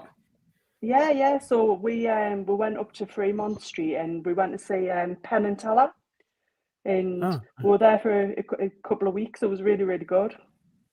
For a couple of so weeks. I got to look at the records and see who's been missing since then. Like, okay, we haven't seen that guy since then. Rorschach's about to go Rorschach here. Is he in the prison? Or where are we at? No, he just got framed. Oh, for killing Mullock? Yeah, so they're raiding his apartment. They're raiding Mullock's house or his apartment.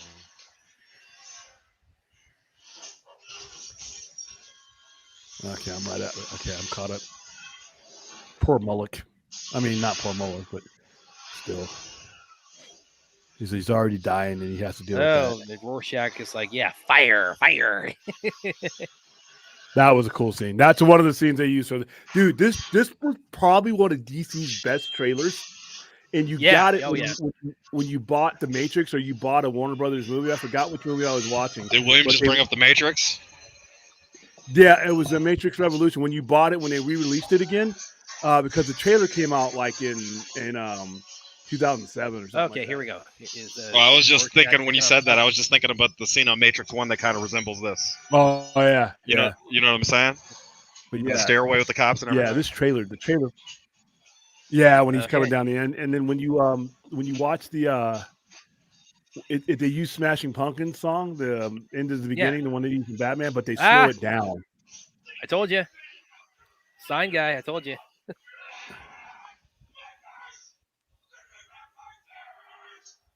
Oh yeah, and that gets That's two also taken just, off the map. but that's also just again. And they try to take. It just highlights how crazy Rorschach. He's calling his mask my face. Yeah, and that's an ode to Batman. Yeah.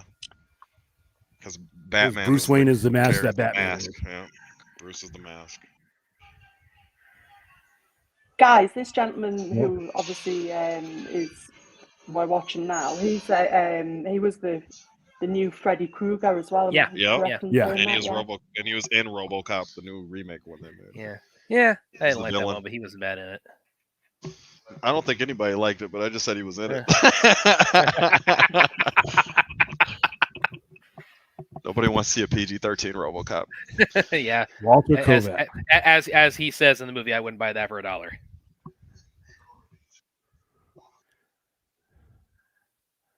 This right here, this scenes in the Therapist. prison and what's about to happen in the prison. When his whole time in the prison is kind of cool. Oh yeah. Well, like I said, Ruth, it's coming up in pretty soon here. Oh, I forgot about the midget. The midget. Oh man. The gangster. Yeah, this is a Ruth scene coming up. Yeah, pretty butterfly when I'm thinking about dead bodies and nice flowers. I thought this was cool because this is like he's totally blowing this dude off. This was psychiatrist.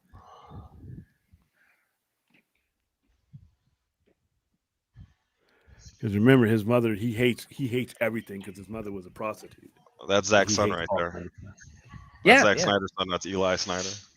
Yeah, his kids actually have some. I think he's in 300 as well. One also go back and watch the Superman funeral scene at BVS. Deborah actually has a cameo in the as one of the funeral parishioners. She's got some food with her or something like that. Yeah. I think I remember them saying they didn't have extras for the Superman funeral because they were so determined to keep it under wraps that the death of Superman was going to be in BVS that they just had crew members play people at the funeral. Which, by the way, they didn't do it. We knew about Superman dying months before. I think in hindsight, if they could go back, it's like Rorschach biting a dude's cheek off. But yeah, I think if they could go back in hindsight. All right, son. I want you in this scene. I want you to bite this guy's face, son. Can you do that for Daddy? But yeah, William, to your point, it's I think if they could go back, I bet if you ask Zach, he'd probably agree with this. If they could go back and not include Doomsday in any of the marketing at all, because it's how much. I know you're not a fan of the character, but I'm just saying. I would ask him why exactly if you could go back, would you just find another way to tell that story arc with him going away and them having to reform the league without him? Because I thought the only weakness about, and I don't hate Doomsday in general anymore because they've actually used him a lot better than his original story. But at the same time, it's like Venom. You shoehorn a brand new character into a story that just didn't fit. I think, like I said before, I think BVS does Doomsday story better because the Doomsday story is not that great in the comic. The original story is not amazing. The original story was no story though. Remember, you didn't find out his storyline until years later. Yeah, but I'm just talking about the event, the Superman's death event. It wasn't that. Yeah, I thought it was lame. The after effect was better than the actual event was. So yeah, the story that killed comics. Yeah, I think BVS does it. That's the same story with the same amount of effect better because it's one issue. So the amount of time that they set up Doomsday in the movie is the same amount of time you would have read it in the comic anyway. Yeah, and they made him this unbeatable this and that. I'm like, okay, this is years after you've already depowered Superman. So it's like, all right. Remember All American Boy, William? The American government, all kryptonite bone Doomsday they made? And we had all these enemies. The same thing with Spider-Man. You have the two characters with the best rogues galleries in comic books, and when you have the time to put them on the highest platform, it's you use the brand new enemies that have really no. It's a damn shame they haven't gone through Hobgoblin's story at all, or even try to intersperse it with Green Goblin as many times as they've made Spider-Man movies. And you're going to give me a Venom, or you're going to give me Doomsday, who Ned literally Leeds is a magician. William, Ned Leeds is a magician now. Like, that's where we're at right now. How's it going, Andre? Yeah. Who's that, Nicotina? Yeah. Hi, Nicotina.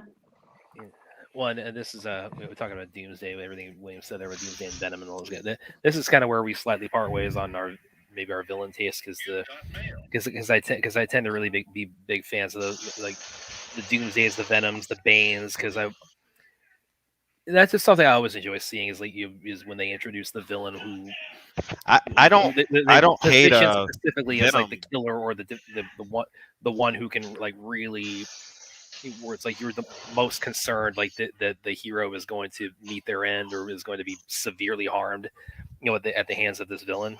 I was love seeing them like. It's called trash writing. It's called trash writing, and that's what it's called. My character, I have to create a character to fit my character's weaknesses, even though I have hundreds of characters that could already do that. Let's create this big all end all be all guy, and I'm like, come on, man. I mean, for a character I know you're not going to kill forever, lame. Yeah, that's it. I tell you, I don't hate Venom, Brad. It's just that I think they overuse him, and to the point that we're at the all-black Necrosword and the God Venom symbiote and all King in Black. And all the King in Black and it's like ridiculous. It's a black costume.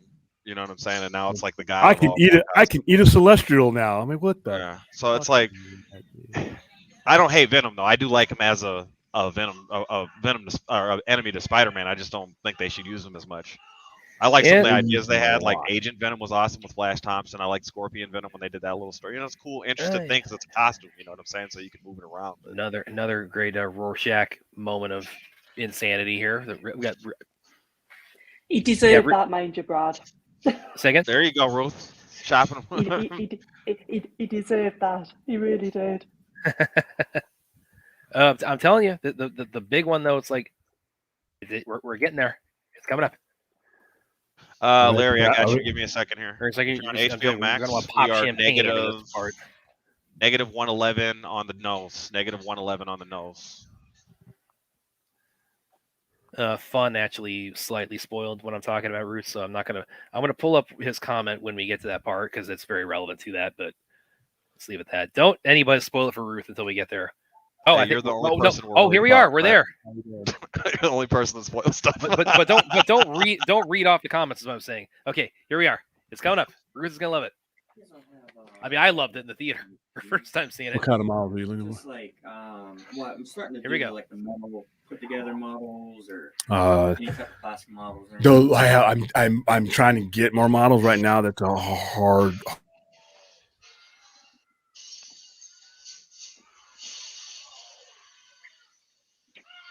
That would suck so fucking bad. I mean, it's not going to tickle, is it? And this is this is what I was getting him in his comments. So yeah, I told you, Ruth, that was going to be the big Rorschach moment of. And that's that's a GIF now that's been fairly widespread use. Like, I know you don't seem to understand. I'm not locked in here with you. You're locked in here with me. Larry says, I love Reign of the Superman. And Daniel says, Bane from that must be. Yeah, again, it's like, I'm definitely the good cop on those kinds of villains. And is your favorite of the four Supermen Steel, Brad? Yeah, I would say so. I like the idea of Hank Henshaw. It's just that his story kind of, like a lot of Superman villains, gets all over the place, but he's a cool idea. Cyborg Superman is kind of. Well, also maybe like of course you had Con-El, you had Superboy come out of that. Corny. He was super cheesy back in those days. The Con-El with the T-shirt, where they really played in the Lex Luthor clone, was a little bit better. I remember like how I still remember to this day like how heavily they pushed him back then. Oh where yeah, he had with he had the haircut total and the 90s bowl cut pierced with ear, and he had the leather jacket leather with the S on jacket. it. And How do you he pierce a he was like, "I'm Kryptonian's cool. ear? I'm cool, Superman." It's like I got the sunglasses on. It's like, yeah. And Kryptonite they had earring? they had the toy commercials where he was the guy introducing, saying, "Don't mess with the S."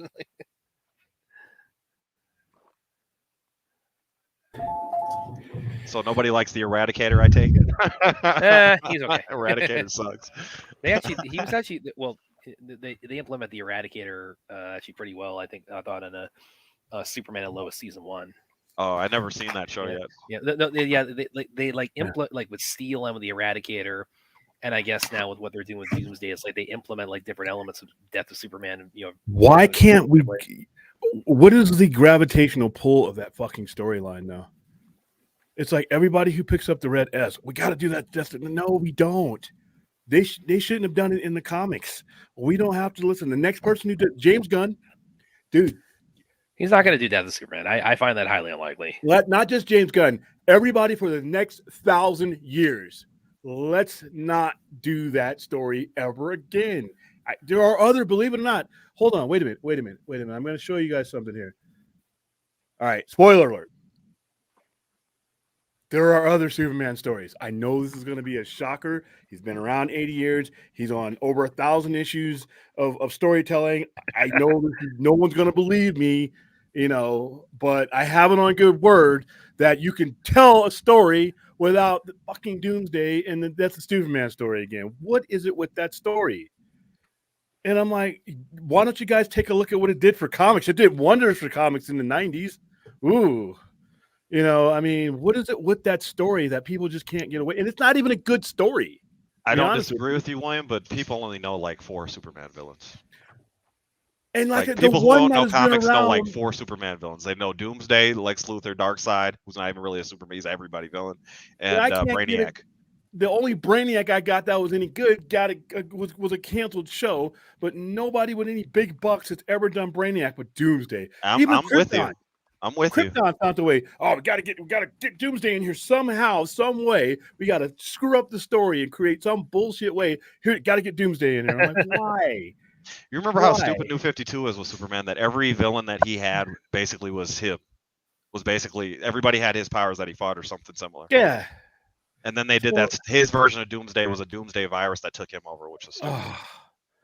The whole New 52 Superman was trash. The Action Comics part, when it was like his early career, was kind of cool, but most of the New 52 Superman was. Smallville wasn't in Smallville too? Wasn't Doomsday in Smallville?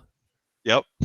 With not that Smallville could be saved quality wise. There's nothing you could have put in that show that would have. But the guy that played Doomsday as the Apprentice, when George Lucas wanted to make The Force Awakens as a show in a game, the Apprentice was the guy. The Darth Vader's Apprentice is the guy that plays Doomsday. I'm like, the normies can be. Listen, you know why they don't know the other characters? Because they never introduced them. Doomsday. I'm getting Superman. Well, Brad sounds like it sounds like they probably have Bruno Mannheim and Morgan Edge and all those people on the show. So, and like you come into my if I'm sitting in the corner office and you come to me with a script, I'm scanning that script. And I'm going to tell you, hey, dude, before you even sit down, before I either decide whether you're going to get 5 minutes or I'm going to throw you out. First question, only real question: is there Doomsday in it? Hallelujah, yes, everybody! Hallelujah! Get out! But it's a great Doomsday. No, get out. Come back when you got something else. In fact, secretary, don't even let them in the office. You ask the question: is there Doomsday in your script? And if the answer is yes, you shake their hand and you open up the elevator for them, whether there's an elevator there or not, and you push them through that door. No Doomsday stories. Lobo's probably one of the shittiest Superman villains you can come up with. Why can't we only come up with the shitty ones? He has a great catalog of enemies. I mean, great villains. Superman's. Somebody brought up Mongol yesterday, right? Mongol would be. Yeah, Mongol. You have Brainiac. You have Mongol. There's a list of people that you could do a Superman. And if you don't want to create one. But no, we don't need them creating original movie villains anymore. We need to. If they're going to use the same shitty ones all the time. Well, like you said, they do have good villains. If they're going to make somebody new, then you just need to dig. Like James Gunn is good for that. Digging somewhere deep, finding somebody nobody knows, and then make them important. I would take Starro before I took Doomsday again. Yeah, Starro's And first Lobo and Justice League. Superman, I don't get the infatuation with pairing them up, but Speaking of Superman, last week we did Justice League. We made a ton of money on this charity, right? So what is the whole charity, William? charity, I just refreshed it. We are at 5,250. And why are we doing the charity again? So people you know doing? if they're just coming with us. Let me know if you guys need anything. We are doing the charity. What is the fundraiser again? No, I'm just kidding. American Foundation for Suicide Prevention. And I just refreshed the link. It's right there. The link is, I'm going to push the link into the chat for you guys. You guys need help with anything? Jurassic Park had it. All right. Hold on. Sorry. Multitasking. You know how that goes. There you go. So yeah, our goal is to get to $6,000 before the night runs out. Here's another good one. Doesn't happen with this game. It's in their brain. It's in their mind. So it's not like an actual death, but you're still gonna see the approximation of it. Was she asking? No, I'm just mentioning they're on Mars. They're having the vision of them on Mars right now, where they're like pulling off each other's faces and they shear the costumes underneath. Oh, and the explosion's about to happen. Oh, the pseudo sex scene. Yeah. That's why I said hallelujah earlier for, because they were. Oh, okay. Well, like that's going to become significant a little bit later on too.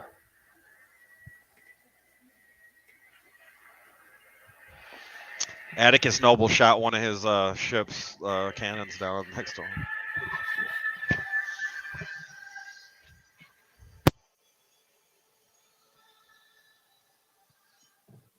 All right. Superman for all seasons is really good. I'm surprised they haven't. Force in the chat, All-Star like, Superman is probably the best one. William. What's up? up? In the backstage. It's fourth in the backstage. I don't see him. By the way, I just realized if we ever do a watch party on BBS, I imagine we probably will. William's probably going to be complaining the whole time we get to the Doomsday part. Well, no, I'll set the whole world straight on BBS. You know how I am with that series, Brad. I got it. Yeah. Even with Doomsday as a villain, it doesn't destroy. It's still one of the all-time great superhero movies. It's just that it's an unfortunate thing that everybody who takes up Superman, a lot of it's because of probably who did the production company and Warner Brothers. They got to have, because a lot of the generation, I guess, can't comprehend that Doomsday is a newer enemy, a lame enemy, and that Superman has a rogues gallery of much more fascinating enemies that could probably draw out a way better story. Here's a good one, Aaron. What are your thoughts on Bizarro? Depends on how he's written. I don't like him over a course of time. I wouldn't build a story around him. I would build a Bizarro, somebody you build appearances out of. You don't build a story around Bizarro. I could see James Gunn having Bizarro, even if he's not a prevalent character. I could see him having James Gunn or Bizarro in the overall story. Yeah, well, he's really limited. I wouldn't build a story arc around him. I would think, William, you probably would really dig him, what they do with him on Superman and Lois up until they turn him into Doomsday at the end of the season 3. That was I think I threw something. Yeah.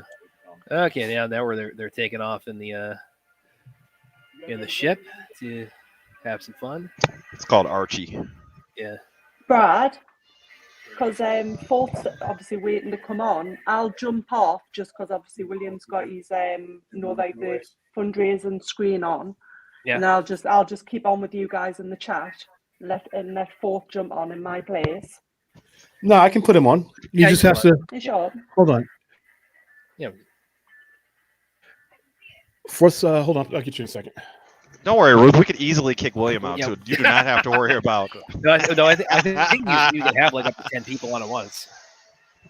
It's $2. Yeah.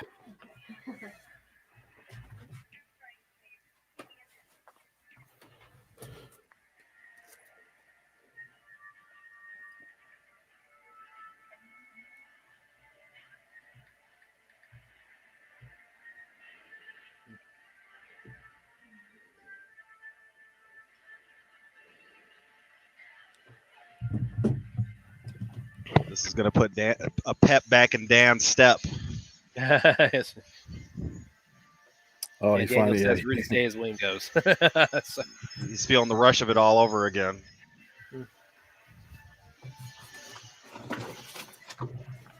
There you go.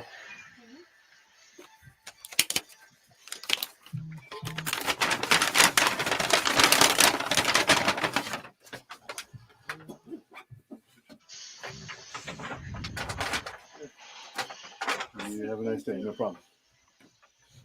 yeah, this is all over the trailers too in the 09 when the trailers came out. I remember, like William was saying, like the Watchmen had probably one of the best trailers I think ever a modern CBM has ever had.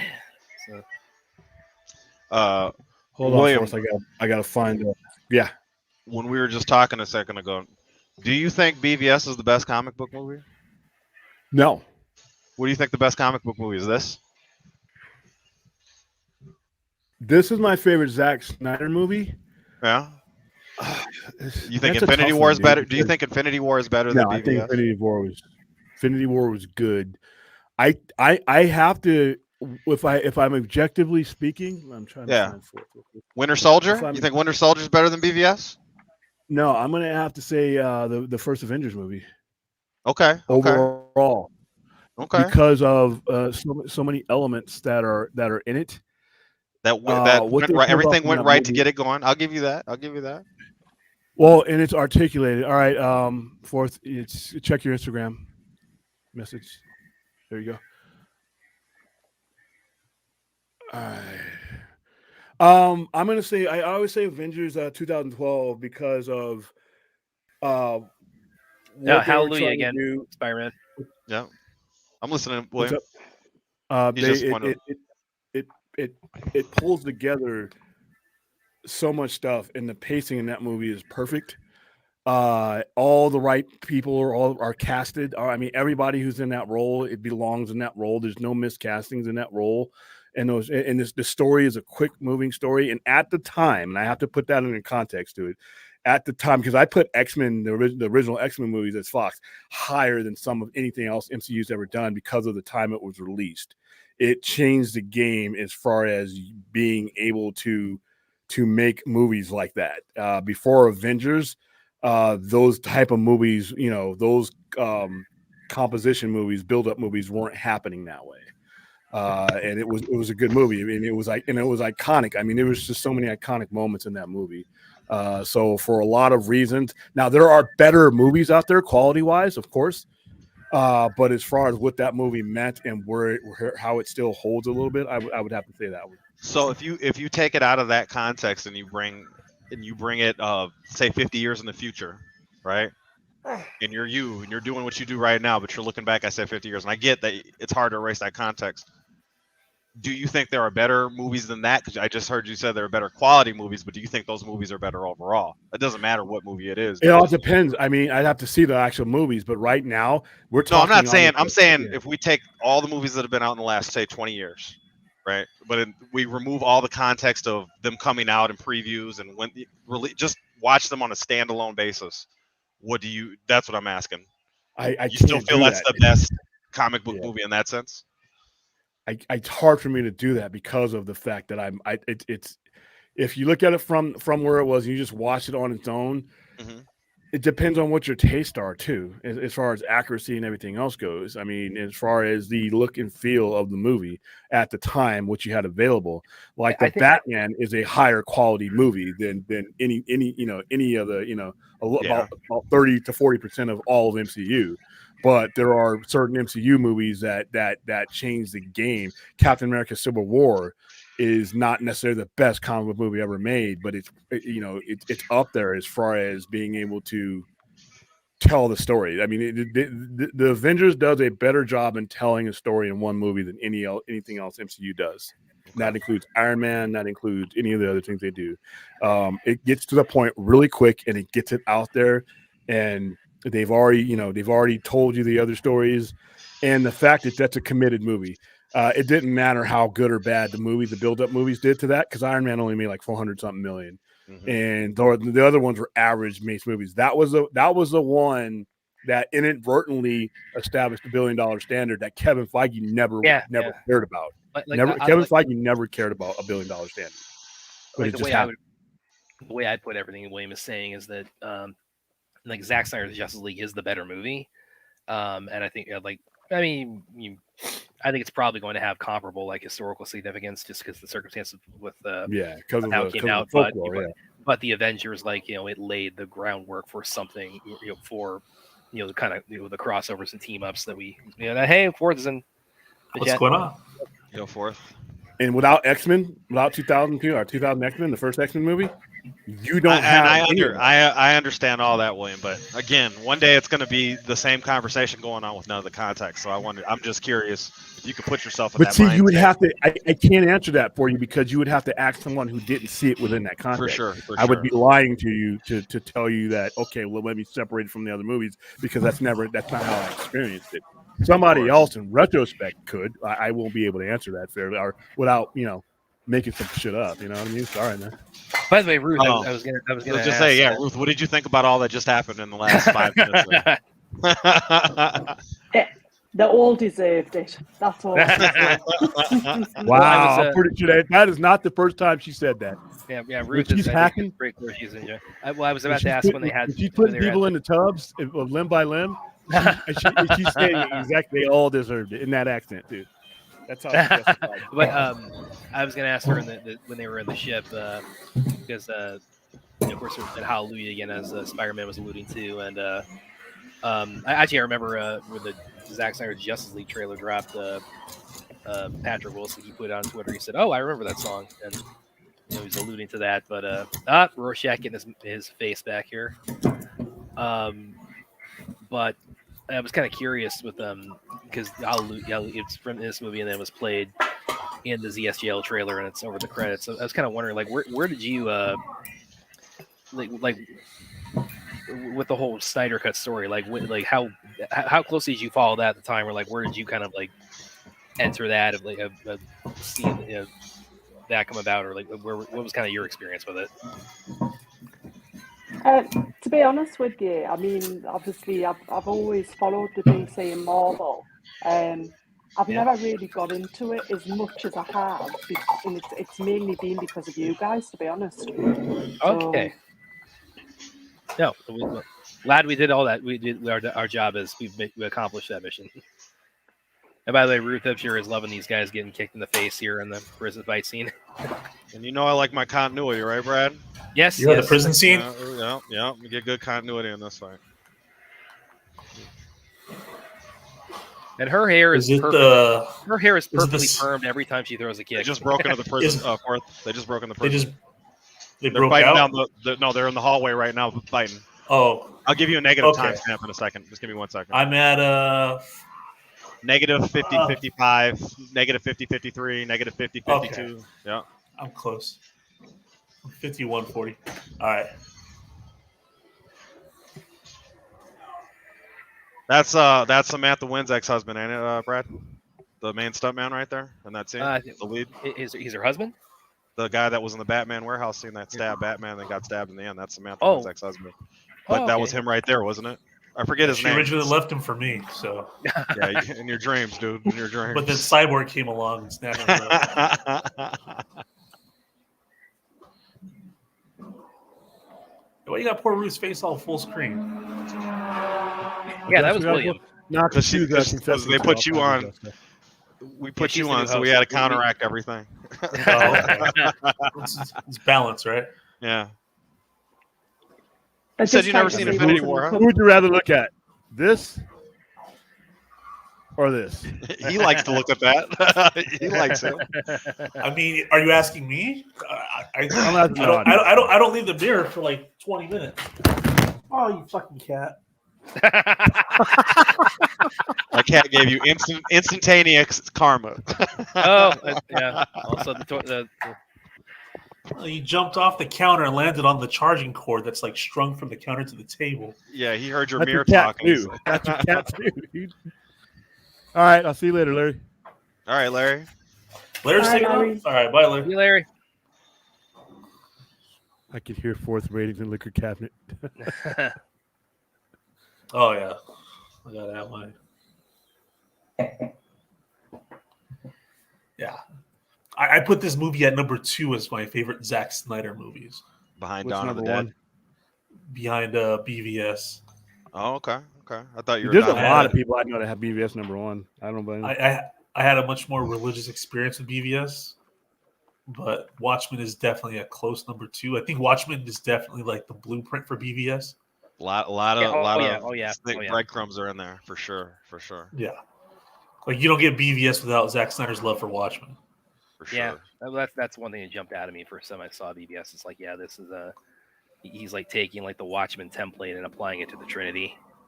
That's why it would be interesting to see his take on Dark Knight if he ever did Dark Knight Returns.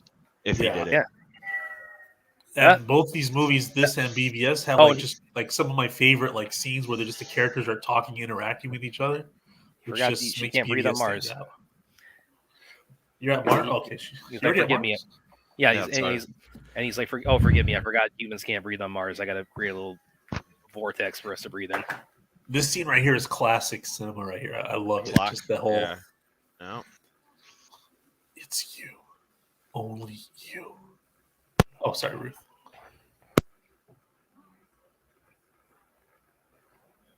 Damn. Dr. Manhattan is built like me. What mirror do you have at the house? Is it one of those funny house mirrors or what?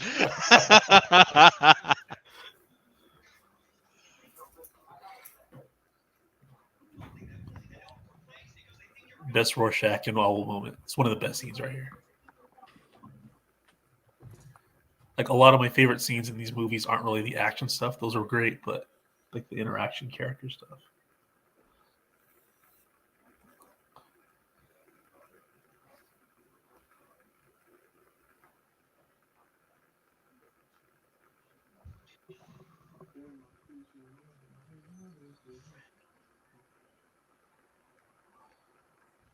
Have you read this, Fourth? No, I watched the motion comic. Okay.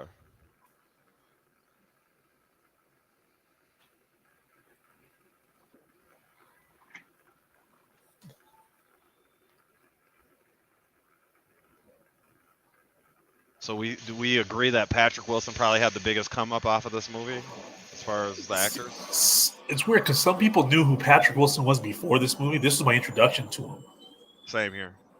Like some people say, like, "Oh, he went from a hunky whatever type guy and he gained weight for the role," and da-da-da. I was like, "Oh, I thought that's just who Patrick Wilson was."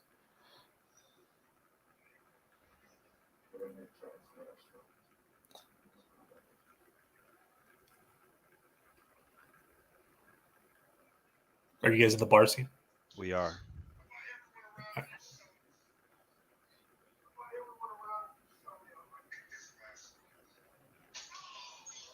What do you think about that? Are we one, watching? We're watching Sorry? the HBO cut. The HBO cut. Oh, okay. What did you think about that? Him crushing the shot glass in his hand and still holding it there? Yes. That's pretty It's got vicious. strength. Ruth's done that a couple times.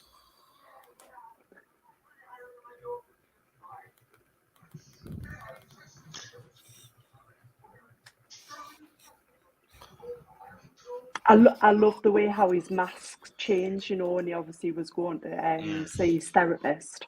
Mm-hmm. How don't know come what we the don't get cause into of the? Oh, what's that, Ruth? The last part? When you go to your therapy sessions. I The don't know Rorschach what people test. want. Yeah. Yeah. How come they don't get into like where Rorschach's mask fabric came from? That was like trivia at the Zack Snyder director's cuts, SnyderCon, the first one. Like they asked that to the crowd. I was like, I don't know. It wasn't in the movie.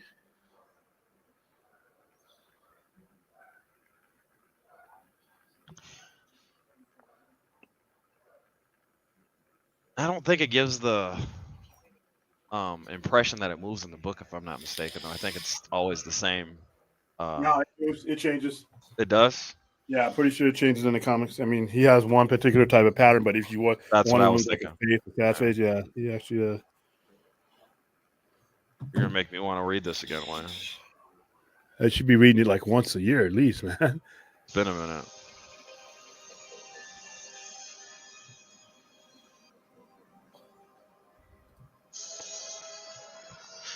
Brad, a lot of people are participating in the chat. You might want to just pull a couple of them up. If I could, I would, but Yeah.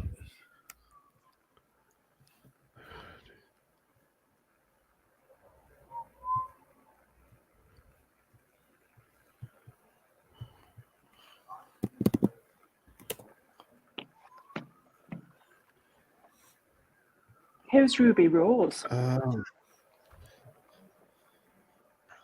She's Was an she- what actress was from that last Orange one? is the New Black. She's an actress from Orange is the New Black. Oh, Ruby sorry, I heard Rose. the echo. That's why I answered it twice. I don't know. I mean, what is Ruby Rose? Yeah, I mean, she's she in was the she was Megan movie. Batwoman too. Yeah, she was Batwoman. yeah, that's the Batwoman lady from the first season or Yeah. whatever. Yeah. And she's in the Meg. She's in the original Meg.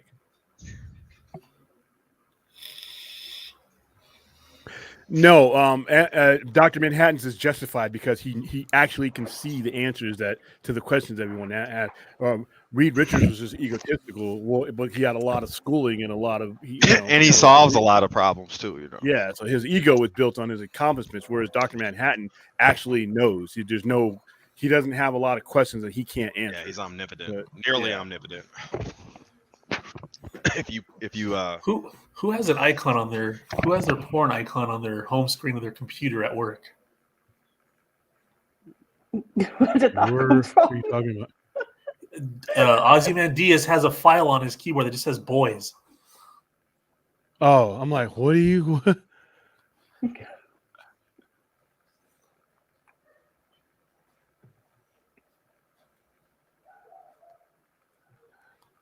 Like, what? The stream is Yeah, going you to didn't hell. see it. I wasn't looking. Sorry. You never noticed it. Nah. I notice weird stuff when I do these watch alongs, though, because people are like, "Did you see that?" I'm like, "Oh no, Yeah, I look at- went yours." Yeah, he has a file that just says "boys." So I think Anthony's just made that comment because Well, he may be a little bit where- flamboyant. I mean, he's hanging out with so Geordie's like obviously like where I'm from.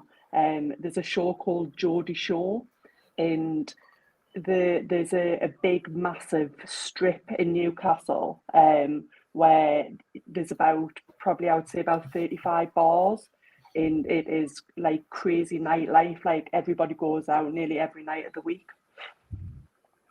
Oh, nice. 85 bars, you said? No, about 35. 35. If you guys ever come to Newcastle, we'll definitely take you out on a night out. And Lancaster beer. Brown ale. Yeah, you don't want to be drinking that stuff. It's horrible.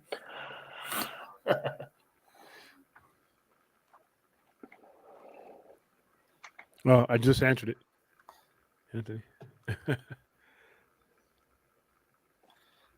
That's true, Droga.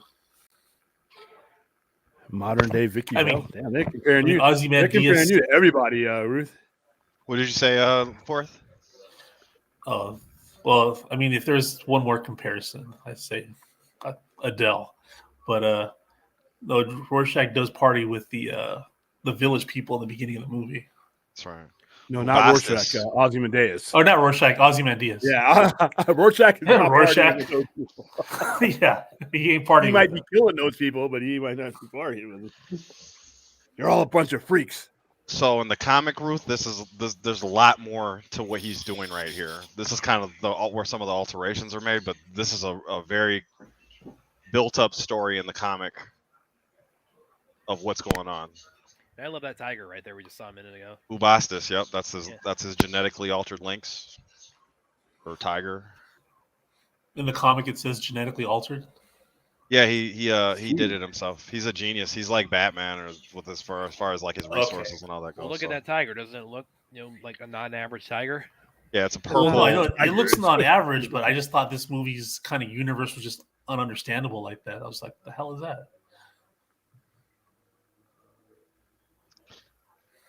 Oh, Yeah, Geordie that's right, Shore fan. Aaron. It was Charlotte Crosby.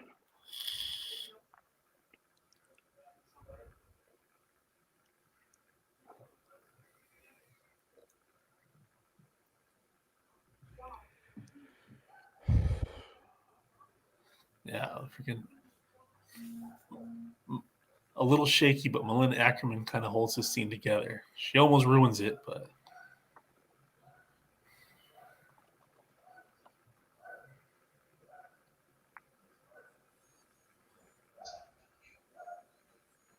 Do you have all 3 cuts of this movie, Fourth? I got just 2 and I bought it by accident. I was like, "What the hell is this?" Fucking cartoon starts playing in the middle of my movie. Yeah, So I thought I had the ultimate cut here, but I didn't. So it's kind of happy accident that we didn't. I don't know what it's called, but it's the one with the Black Freighter implemented into the movie. Yeah, it's the ultimate cut. The director's cut is just it's all the extra without the cartoon stuff in it. Oh, okay. Yeah. Yeah, if you like this movie, Ruth, there's a whole other deeper dive, Snyder cut, if you will, to explore. It's way longer. They try to the production team, because I don't think he intended for the cartoon and the interviews to be interspersed, but the production team at the end of it all tries to make it more aligned with the comics, how they. Yeah, he didn't. By the way, to kind of add what little scientific knowledge I can bring to this whole story, that mountain that was right behind them as they were floating past on the whole gizmo he set up there, that's called on Mars. That mountain's called Olympus Mons, and I remember taking when I had astronomy, the professor mentioned something like, the idea of the scale of Olympus Mons on Mars, it's about the size of New Mexico. Oh. A whole state as a mountain. Yeah. On a planet that's smaller than ours, right? So massive. So now Sally's understanding her conception. Truly. Yeah. She didn't really know it. I keep calling her Sally. That's not Sally, is it? Sally's the mother. No, Sally's the mom, right? Yeah. Lori Jupiter. Lori, yeah. Lori Jupiter on Mars. Yeah, imagine finding out that this guy is your father. That's like Luke Skywalker is looking at this and thinking like, "Oh man, I had it so easy." She was fond of him growing up. You got to watch the show, Brad, just to get the resolution even on this, or see how it affects her further on down the line. So it goes deeper into her kind of just a little bit. She's not the main. She's not the main draw of the show, but it just like how this alludes to the past for the Crime Busters. You could look at it as like a new set of Crime Busters. It's not really the same, but you can see it like as time moved forward and they look back on them, just like how they were looked back on. So, or how they look played back on by Pam Smart, who's great in the role. Yeah, she does. It's my crush. You can really appreciate it knowing what happened. Oh, Anthony just says my crush in the chat is either Ruth or Aaron. So started it. Okay, what are we doing here? We listen, guys. We calm down. Calm down. Can't be stalking the. He also asked, "Does Marvel have an equivalent to Warrack or do you mean Rorschach or?" Not really. Not Ozymandias? Ozymandias, yeah. I can't think of one. I can't think of any, to be perfectly honest. At Marvel? Marvel has what? 70,000 characters? I'm sure there's somebody there. All right, we are at 5,250 guys. Let's see if we can get help us get to $6,000 tonight. Yeah, I know it's a lofty goal. That's another reason they don't need to make up villains, William. They have 70,000 at Marvel and something like 35,000 at DC.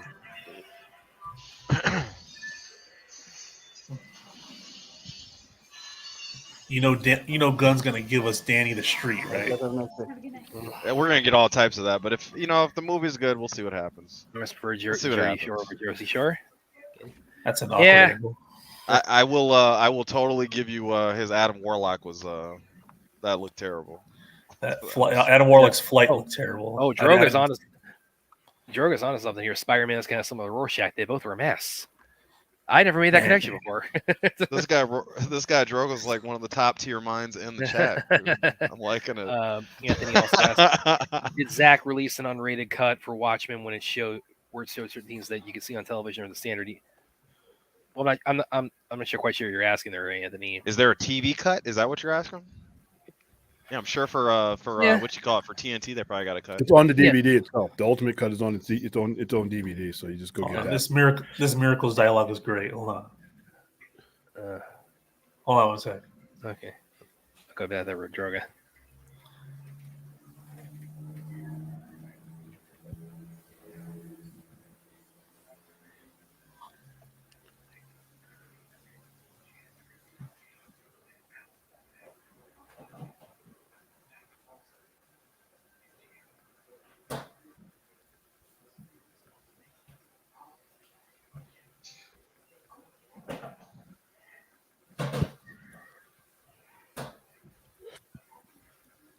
It's in the book as well for it.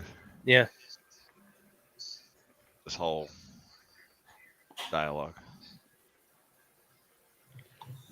Actually, the influence of this dialogue makes it into a script of mine. Oh, okay.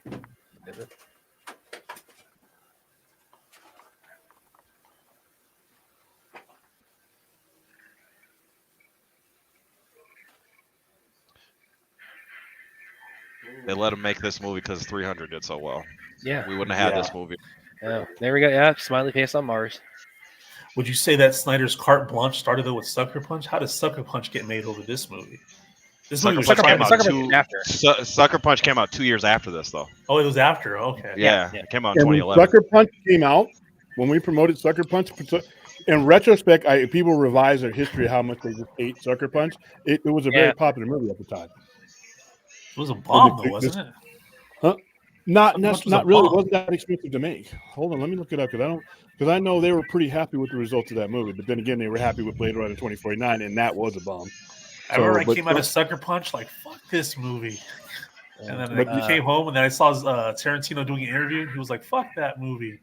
But then I bought my first HD TV, and I was like, no, I'll try Sucker Punch again. Hey, it's not bad. Droga says, but Bubba's death. It was a break even movie. Yeah.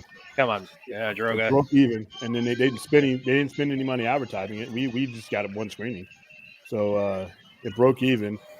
Watchmen actually lost the money, but they loved it. Well, like Greg Silverman, not long ago on Twitter, he said, yeah, we, he talked about like we lost some money here and there on a couple of things, but it's like, but like, he gives us a clear, just he said they lost a bit of money on the Owls of Ga'Hoole and Sucker Punch. The WB, made them a very strong profit. So that so it sounds like it's almost like Watchmen. It's like it made its money in the long run. Yeah, and that's what they understand. That's what they understand about Denis Villeneuve. Because, like I said, we were just talking about the other night. His movies don't make money, but that doesn't stop him from getting movies because they know in the long run, movies that he produces raises the prestige of the studio.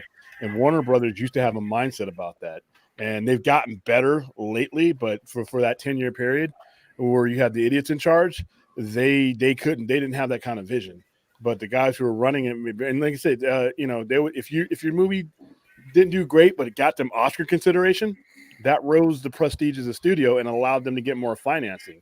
Because if you're making Oscar-worthy movies, you can get somebody else to fucking pay for them, and that's good business. So. Yeah, here at the Arctic. That was actually, this is something else I was thinking about the other day. Talk about like his Zack's trademarks, and I realized, almost everything he's ever made has snow in it. What do you think about it? Yeah.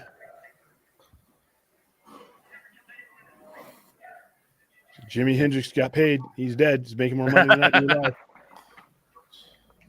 But yeah, almost everything he's done has snow to varying degrees, and definitely all his DC movies now. I like the Night Owl freaking snow costume. I was just gonna say they actually they foreshadow it earlier in the movie in his lair. It's right next. Yeah, to you see it. Yeah. Just like in BVS where they show the Night Owl suit. Okay. More violence coming up. Root's gonna love it. Yeah, this fight seems awesome. Oh yeah, it is.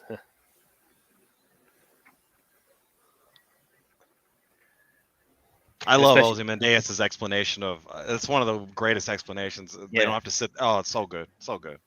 And it's actually story verbatim from the comic, too, buddy. Yeah. Yep. I know it's part just like unfold the story, but if Ozymandias was one of the smartest people, it shouldn't take the comedian to help him realize he was being a fool. No, because to the end, he believes he's right. Even now, after all this, he believes he's right. No. When they had the first Watchmen meeting, and comedian tells him that you can't save the world, bunch of whatever. Ozymandias should have known at that time. But I know they have to unfold the story.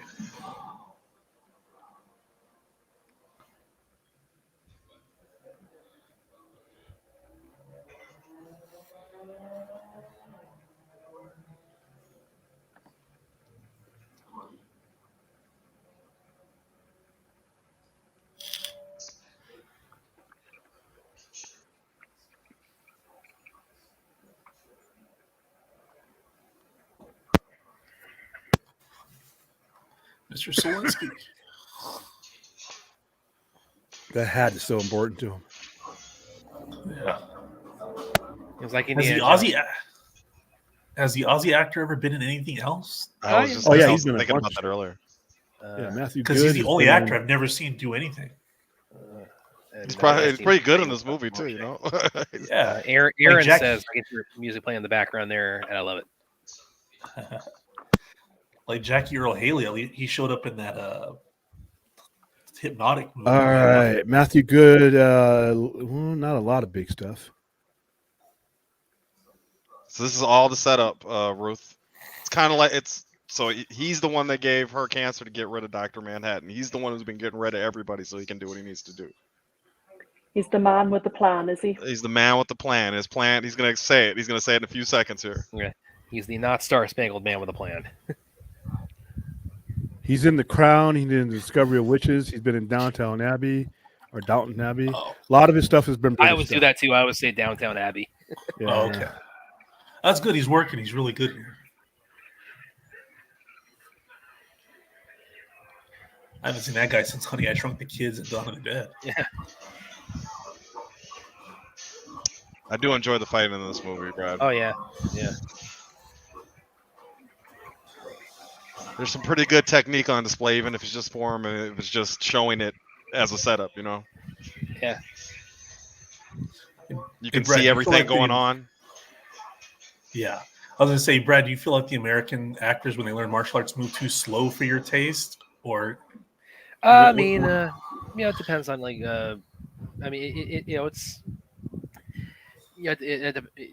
I would say like a blanket, statement like that. I mean, there are good examples that are bad. So, obviously, like Keanu Reeves is a great example where he totally learned for Matrix and John Wick, and he looks like he's been training for 30 years. But I've seen other ones where it's like, they definitely gotta tune it up more. I think they definitely did a really solid job here. A lot of times they might train for a role, but the way it gets cut up in the movie really takes away from it. So it's sometimes not even whether or not the actors did good, but if they're going to take this time to train, you might want to slow it down for one, and then for two, I don't know if you're familiar with what Bruce Lee used to say, but a lot of times he would have to completely slow things down, even for his choreography, so the stuntmen could stay caught up. There's a lot going on there if they do things at real speed, or that you wouldn't even pick up, and you wouldn't even be super impressed. They might do 3 or 4 hits, and you might think only 1 or 2 was done, and it might not look like a lot have happened. So if you slow it down, you can really emphasize once again the form. And it might not even make sense to what they're doing in a real fight in the movie, but the way it shows in a movie fight, if you get it all in there. Yeah, well, that's something I was thinking about when Armada and Nemesis were fighting each other, because when I first saw it, I was disappointed, but then when I really saw it again, take into account that all the legs are going at the same time and she's dodging them, you do want to slow that down a little bit so you can actually demonstrate what's going on there, if not too much. And he's about to nuke a city here, is he? He's nuking all over the world, or all over the United States. Yeah, it's true. Yeah. And actually, kind of to go off of what you're saying there about actors training. I mean, a little bit of trivia here that we got from I interviewed Tiger Chen a couple of years ago. For those of you who may not know, he's actually kind of within like Keanu Reeves' career. Like he was he trained him for the Matrix, and he was working with him on things like John Wick 3, and he was also at the center. Like he was the main guy in Keanu's directing debut, Man of Tai Chi. And whenever you Tiger a while back, he'd mentioned, yeah, this is probably one of the best like nuclear explosions I've ever seen in a movie. No, not at all. The Terminator 2 one's got all of them beat. All right, so I know we're talking through this one, Ruth, but I'm going to pause until let us go off here real quick. That kid and that elderly person, they're the first in their first page of the comic. Yeah. You kind of see them all the way through it. So the You can see idea a little about bit of what the- makes this You can see oh, a look at little that. bit What is of that, the Bryce world, 2? You guys see the Man of Steel? Yeah, the, yeah. You The can see, like, the gravity machine. You get this lay the groundwork for the world engine, yeah. But kind of going back to what I was saying a minute ago on Tiger, when I interviewed him, he talked about like training the cast for the Matrix, in martial arts, and the Wachowskis. They had Yuan Wu Ping for that one, and they went to him and said, and he told me it's like they used Tiger as the example and said we want the cast to look as good as Tiger, and Wu Ping said, yeah, I mean you got to give me at least 6 months to get him in that kind of shape, and he said, okay, you got it. So that worked out. So is really well. Tiger the dude from Man from Tai Chi? Yeah. So he was the guy in the fight on Matrix Reloaded in the weapons fight. He was one of the main henchmen fighting. And and he's also in John Wick 3 in the knife fight, and the guy gets the knife through his eye, which I'm sure Ruth again.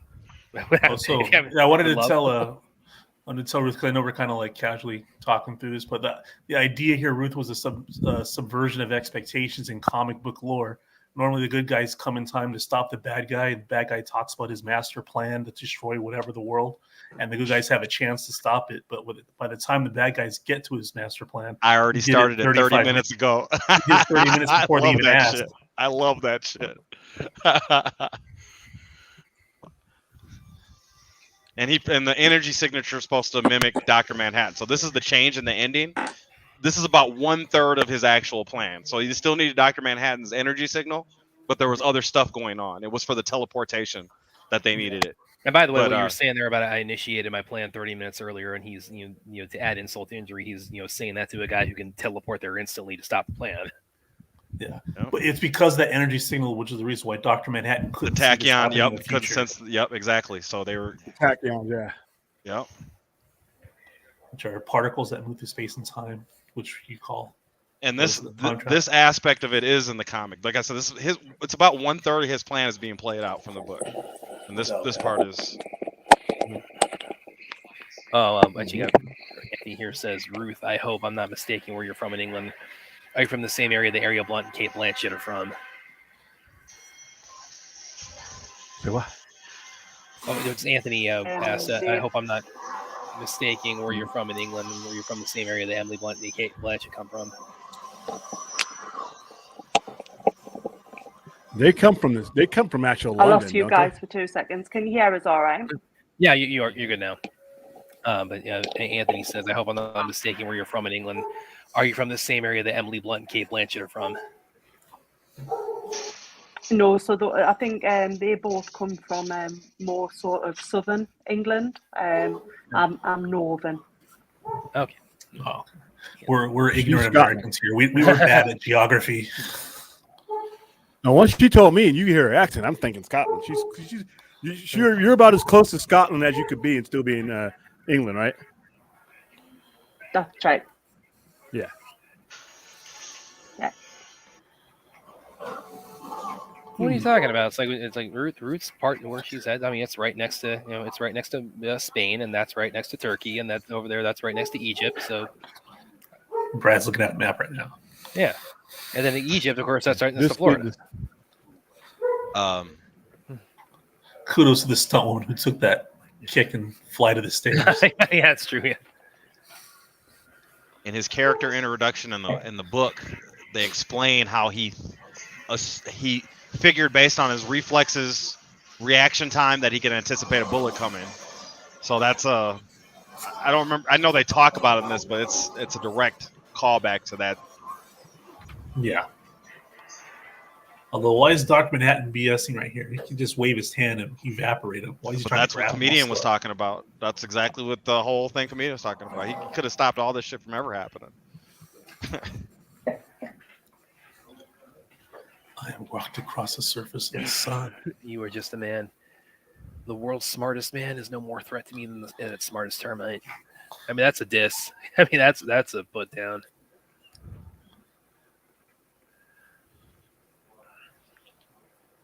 I think you really enjoy Ozymandias in the series, Brad.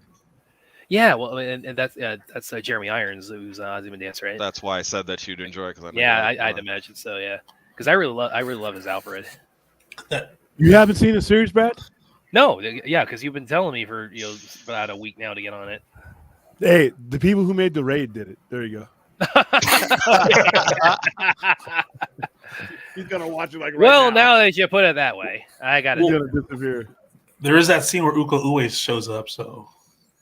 Oh well, nobody told me this. This is a weird ass remote. I would never be able to change. I mean, next year you're gonna tell me that John Wick has. That was '80s future chic, William.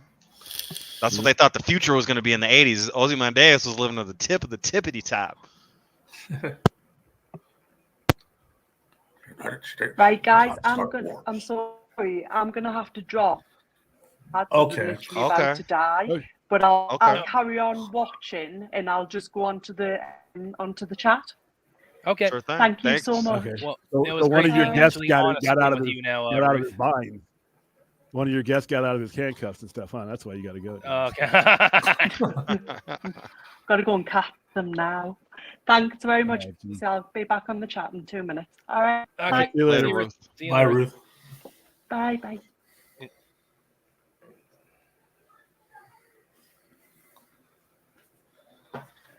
She's like, "Oh, y'all talk too much." You guys know Jeremy Irons because of Watchmen. I know him because he played Lucius Malfoy in The Prince.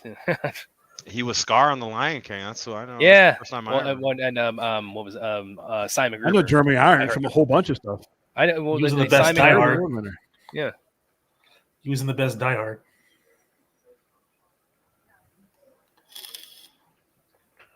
But yeah, nobody told me the Raid guys did the Watchmen series. It's like, why was that hidden from me all these years? That's gonna be William's new key to. He'll just tell me the Raid guys had some kind of involvement. As In something. much It's like, as oh, Did you know the Raid guys? Dude. Did you guys know the Raid guys wrote Superman for All Seasons? oh, really? Did they? It's like, oh, that's. They kind of dipped their toe in everything, huh? Uh huh. By the What way, I'm else they just got kidding. He coming up? didn't write that. They wrote the. By the way, William and Spider-Man, this is because of course they omit the squid in the ending for the movie, but I was kind of wondering, with this, the fact that Watchmen came out the year after The Dark Knight, do you think that maybe some of the reshaping of the ending was maybe a little bit influenced by the ending of The Dark Knight with Batman taking the fall and now Dr. Manhattan kind of doing something similar? No, I just don't think he had the time to be able to tell or articulate that story. And then probably And Dr. Manhattan is one of his main characters. He would rather have the story center around one of his main characters than more around Dr. Manhattan directly like that than the comic book did. Okay. So I just think it was a story choice. Okay. Yeah, but the thought kind of occurred to me at the time, thinking like, oh, it's like And you got to figure they're probably being produced around the same time, huh? Yeah, that is true. I'm sure it's not not a lot of overlap, but I'm sure there's some overlap to the point where. I love this. Return of the Jedi was on TNT. Really? Yeah, where Special edition? I don't know. I'm trying to watch AEW Collision, and then we usually it's Aquaman or Justice League, but they I guess they got something else on here. And then they're all celebrating. They're celebrating on Endor, which they should all be dying right now. Yeah, because all the the Death Star shrapnel. Yeah. And Right, every female there just automatically has a brand new dress because the female that wore it before got eaten. I wouldn't want to party with the Ewoks. Fuck that. You always call them This part cannibals, is but they're not cannibals. They're carnivores. They're eating humans. They're not eating other Ewoks. They're eating people. We don't know that. We do not know that. There's a lot of bones around. There's a lot of tiny little bones. So you around assume those every leopard is a cannibal until you see otherwise. I see those little skeletons that they got wearing. They're wearing Here skeletons. comes, yeah. I mean, if they're bears, they're gonna eat me. Yeah, they're little teddy bears. And hey, let's save the dress. Save the dress, guys.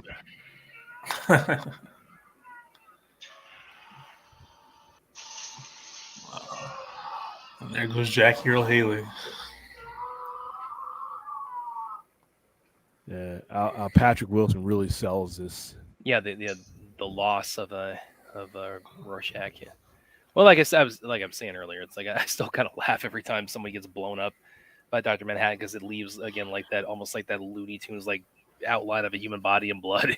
It's supposed to mirror the if somebody gets caught in the flash, Brad. You know what I mean?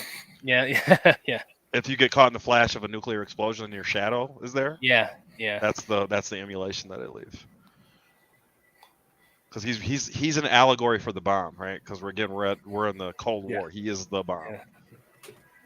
And by the way, that's also kind of a anybody hasn't seen Godzilla -1 yet, I mean they pretty much turn him into Dr. Manhattan, or as far as like his power scale and again being like an allegory for the bomb. I mean that they do kind of give him a little bit of a Dr. Manhattan feel in Godzilla -1.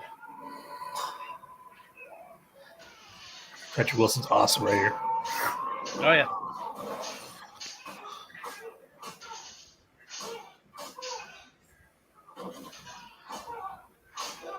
Now, in the comics, doesn't Ozzy actually show more remorse for all the people that he killed?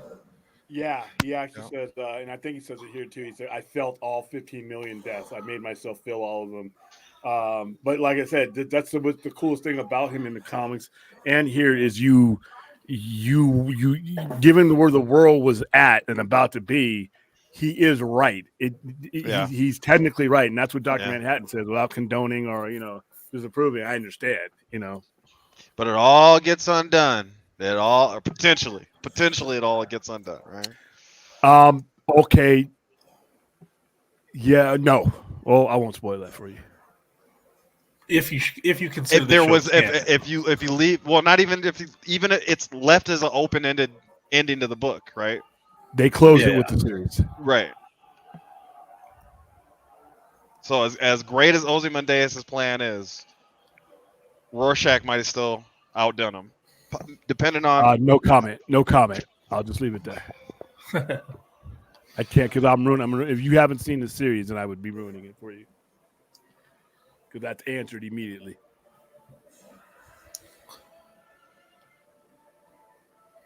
You have to understand what Rorschach was and how people viewed Rorschach.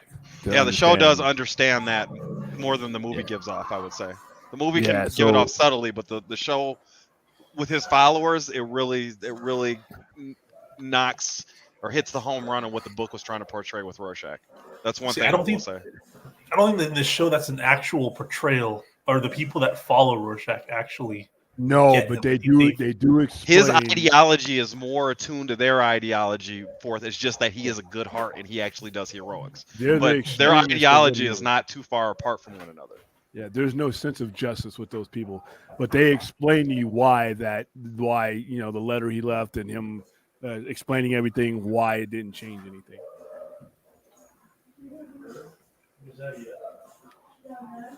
Oh, they open up with Ric Flair. Yeah. All right, guys, we got a couple minutes left of the movie. Make sure if you have it, if you can, donate to the charity. Looks like I'm going to have to pull in the bulk of this on the overnighter, aren't I? Okay, fine.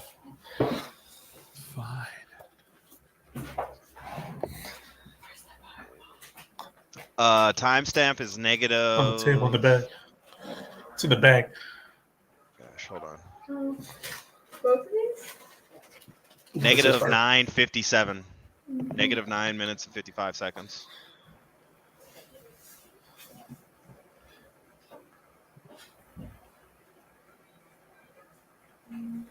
I was kind of hoping that the special edition would come with the Sally Jupiter comic book that was in this movie. The Tijuana Bible? Yeah. Anthony Manzano, to answer your question here, the Beyonder's probably more powerful than Dr. Manhattan because the Beyonder's more powerful than Owen Reese, and Owen Reese and Dr. Manhattan pretty much the same power set. Beyonder's a joke, by the way. Just saying. Lazy, uninspiring character. I can't write anymore. Here's a god. Fucking lame. At least with Dr. Manhattan, you still had to write his character. With the Beyonder, it was like, oh my goodness. The Beyonder technically would be less powerful than Dr. Manhattan because he operates in an intrinsic field, whereas Beyonder is his own universe. But even that universe had limitations of what he could do.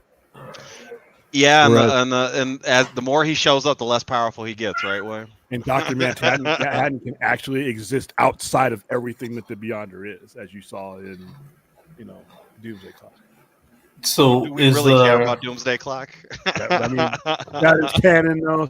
So there you go. What's that? What you about to say, Fourth?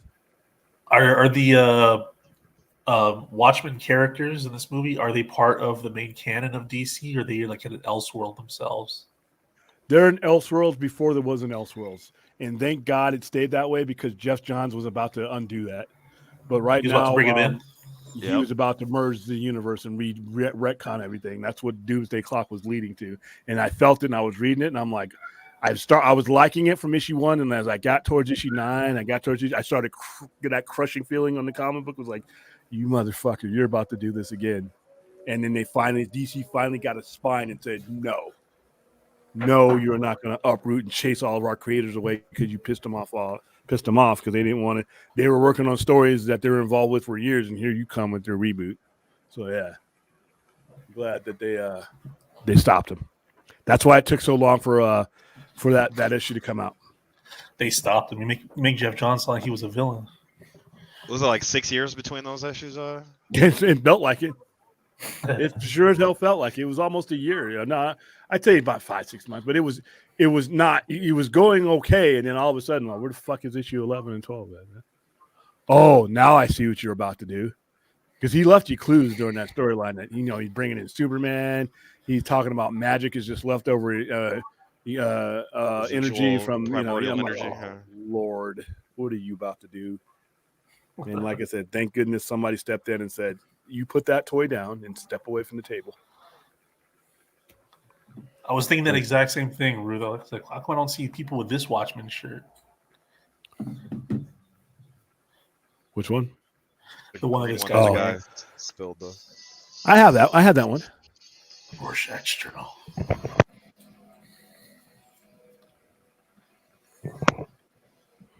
Yeah. Good movie. Good movie. They had those. Excellent movie. So what is the director's cut without the ultimate cut's what, like 24 minutes longer? Another hour. Just I'm not talking about the ultimate cut. I'm just talking about the director's cut. The in between. Oh, director's cut? Forgot. Yeah. I couldn't find it on a common enough streaming service that I knew everybody had. Everybody that usually comes around with us, generally. So far, everybody's had HBO Max. Was it on Amazon or something? Yeah, they had one on Amazon. I think this one was the one that was on Amazon too. So are we going to cover the story tonight on Turning Point, or what's the turning point? I haven't decided yet. I've been too busy today. Is it I have to take a nap, and it'll have a vision that we've already covered. Watchmen. We covered Watchmen last week. We can talk about this. I mean, it's no problem with that. But I was just because we already watched the movie. That's why I was asking. But we can. Glad you liked it, Ruth.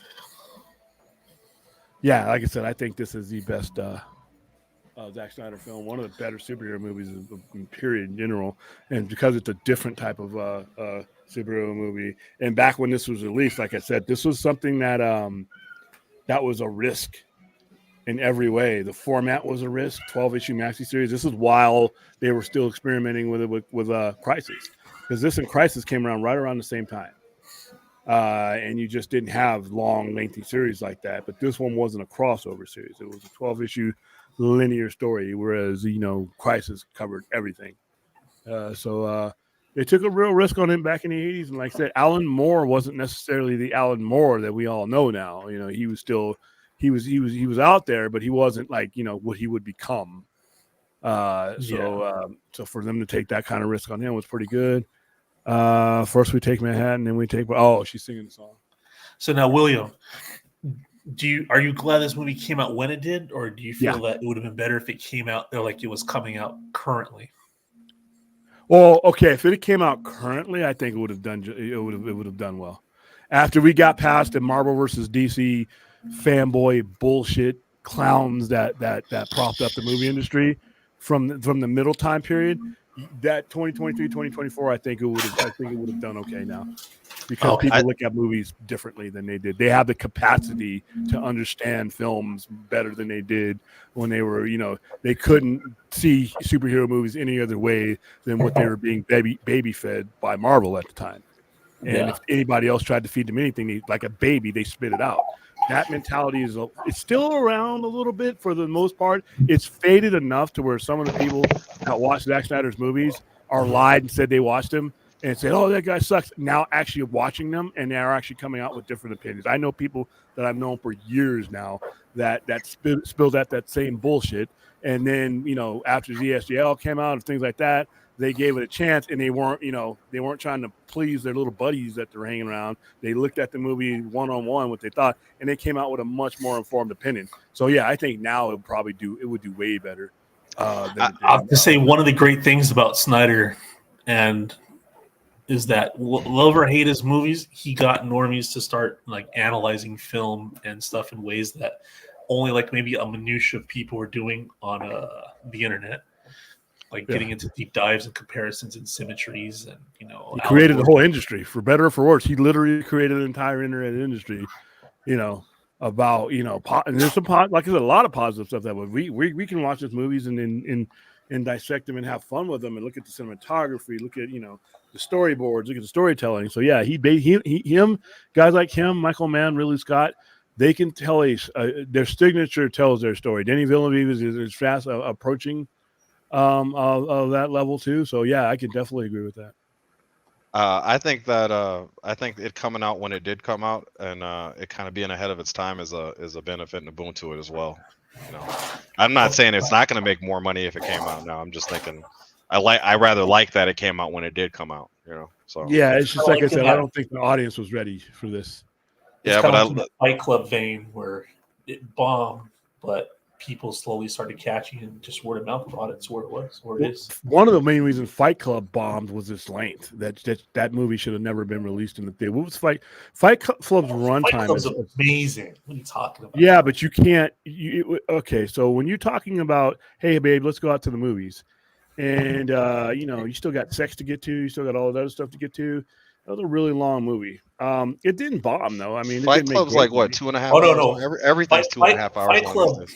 Fight Club cost people jobs. Like I think the entire studio that made it shut down. I mean, how much? I mean, it made $40 million in the black, unless you're talking about because they didn't really promote that movie like that. 1999 type of promotion wasn't the same thing as what we do now. I mean, the budget was $65 million. It made 101, and I don't know anybody who doesn't have that damn Blu-ray or DVD or VHS. My goodness. Well, that was over time. When that movie came out, yeah, it was considered a huge bomb. Wow, that was considered a huge bomb. It made a profit though. I mean, long run, like outright, it made $40 million extra. I mean, opening weekend. No, overall. See, we got to get out of that nonsense. The opening weekend. No, I mean, sorry. I mean, its initial run, it made $40 million. It made $40 million extra. Its total run was $80 million for 1999. Keep in mind, we're talking about 1999. We're not talking about now. Yeah, it would get people fired now, but that run right there, that was they spent, like I said, $65 million, which is even by 1999. That's pretty cheap. Remember, there's not a lot of stuff you're spending on there. And it made $101 million. I mean, that's, like I said, you don't have the ad budgets that we have now, so that's considered a win right there. Let's see. True, because when that movie came out, every time the advertisement came up for it in the trailers, I was like annoyed by the trailers of that movie. Like, I just took a chance on it. It was like one of the greatest movies. All right, it didn't matter. Are you still with us, Brad? Almost as much on home media than it did. Yeah, sorry, I had my I didn't like Fight Club, but it was, it wasn't for me. But I always assumed that it was exceptional. Numbered wise, it was. I mean, but yeah, Ruth right here says, "Thank you all for making this a awesome experience watching with you all. You guys are truly the best. Thank you very much, Ruth." And Aaron says, "Glad you liked it, Ruth." Yeah, we try, Ruth. We try. Yeah, I agree with you, Daniel. The Matrix came out that same year as well. 1999 did have a ton of movies. Yeah, and Fight Club, I mean, like I said, it just, for what it was, I just thought it was too long to be, because you limited your screenings. I mean, and but those are good numbers for 1999. Yeah. You know, those are actually pretty good. Those you get promoted with those numbers in 1999. You get fired for them now. Oh, you get chased out of the building now. All right, so it made right around 60-something million. 60 to 65 million was the average for a big blockbuster to be spent. So now Matrix was a phenomenon, though. So you really can't compare what the Matrix did to what Fight Club. Huh? No, I don't know what it opened at, but its run was 467 total. Oh, okay. Yeah, listen, guys don't get hired and fired on an opening. They get hired and fired at the overall box office run. If you're doing it right, if you try to do the fanboy thing and judge, it dropped 75%, those are people who have zero money invested in it. But the actual people who actually have the loans out on the movie are looking at that final number. And for the Matrix, 467 was good for a Fight Club. Like I said, depending on what they spent on it, the marketing for Fight Club was people seeing Fight Club. I don't remember seeing shit for that movie, and then I went and saw it. But we're also talking about a completely different era of movie. We didn't have YouTube, we didn't have trailers, we didn't analyze the shit out of movies. We just went and saw them. I remember when the Matrix came out, nobody knew what it was about. The Matrix had a great ad campaign though. Yeah, but not really. Because it was all about what is the Matrix about, and it was that's really what I on mean. the internet. You where wouldn't they be able to do that log today. in. You wouldn't be able to do that today. You do that in '99, but that was a nothing ad campaign though. That cost you nothing. That was putting up some signs saying what is the Matrix. That's literally what they did, and they gave you the date that it was being released, and nobody knew what it was. You could barely find out who was in it. I mean, that's the kind of stuff you could do in 1999. You could not do that now. You wouldn't be able to, you wouldn't be able to sustain the effort.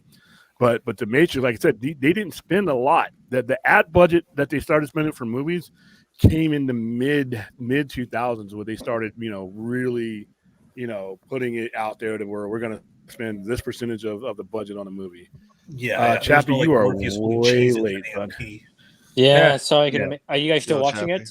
No, it's over. We're about to wrap it up. Yeah, sorry guys. I'm on vacation. I wanted to join in, but I was too busy. Oh, well, no, enjoy the vacation. Trust me. Hey, you're here now. It's all that matters. Yeah. Mm-hmm. We are on enough to where if you missed us somewhere, you'll find us somewhere else. Trust me.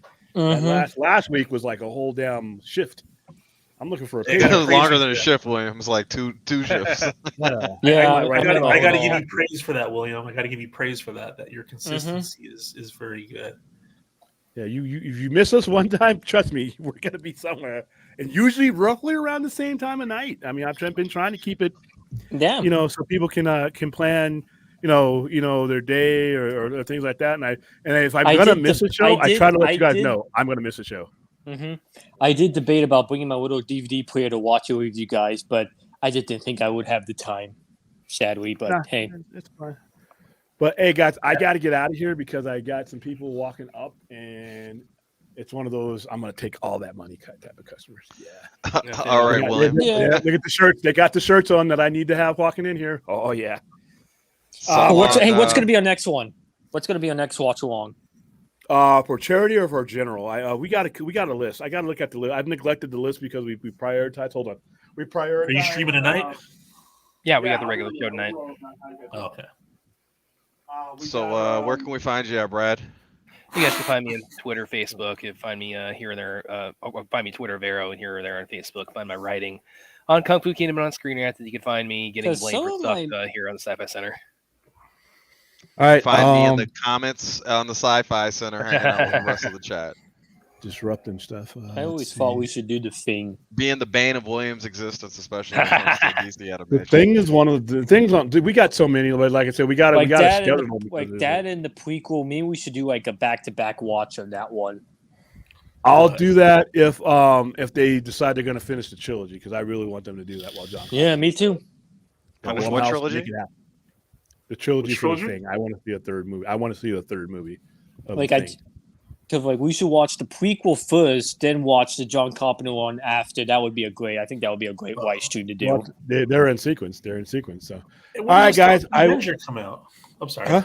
What is the Toxic does Avenger not does not have a they got a I think Lionsgate somebody has to get the distribution date set on that. I just talked to him about that the other day. Oh, okay. Said Toxic Yeah, he Avenger. doesn't know. Toxic. All right, guys. Tonight, right, now. 9 o'clock. Tonight, Yeah. literally in 4 hours. I will see you guys then. Thank you for those who were able to donate. The March towards 6 Rand, it will go into tonight and then the Sunday night when I see you again at 9 p.m. for the overnighter. I will have our topics and everything ready in time. Don't worry, it won't take them long. All I got to do is walk around here. I'll find all the topics I need. Okie dokie. And anybody got any last words? Well, it doesn't matter. So, all right, see you guys. All right.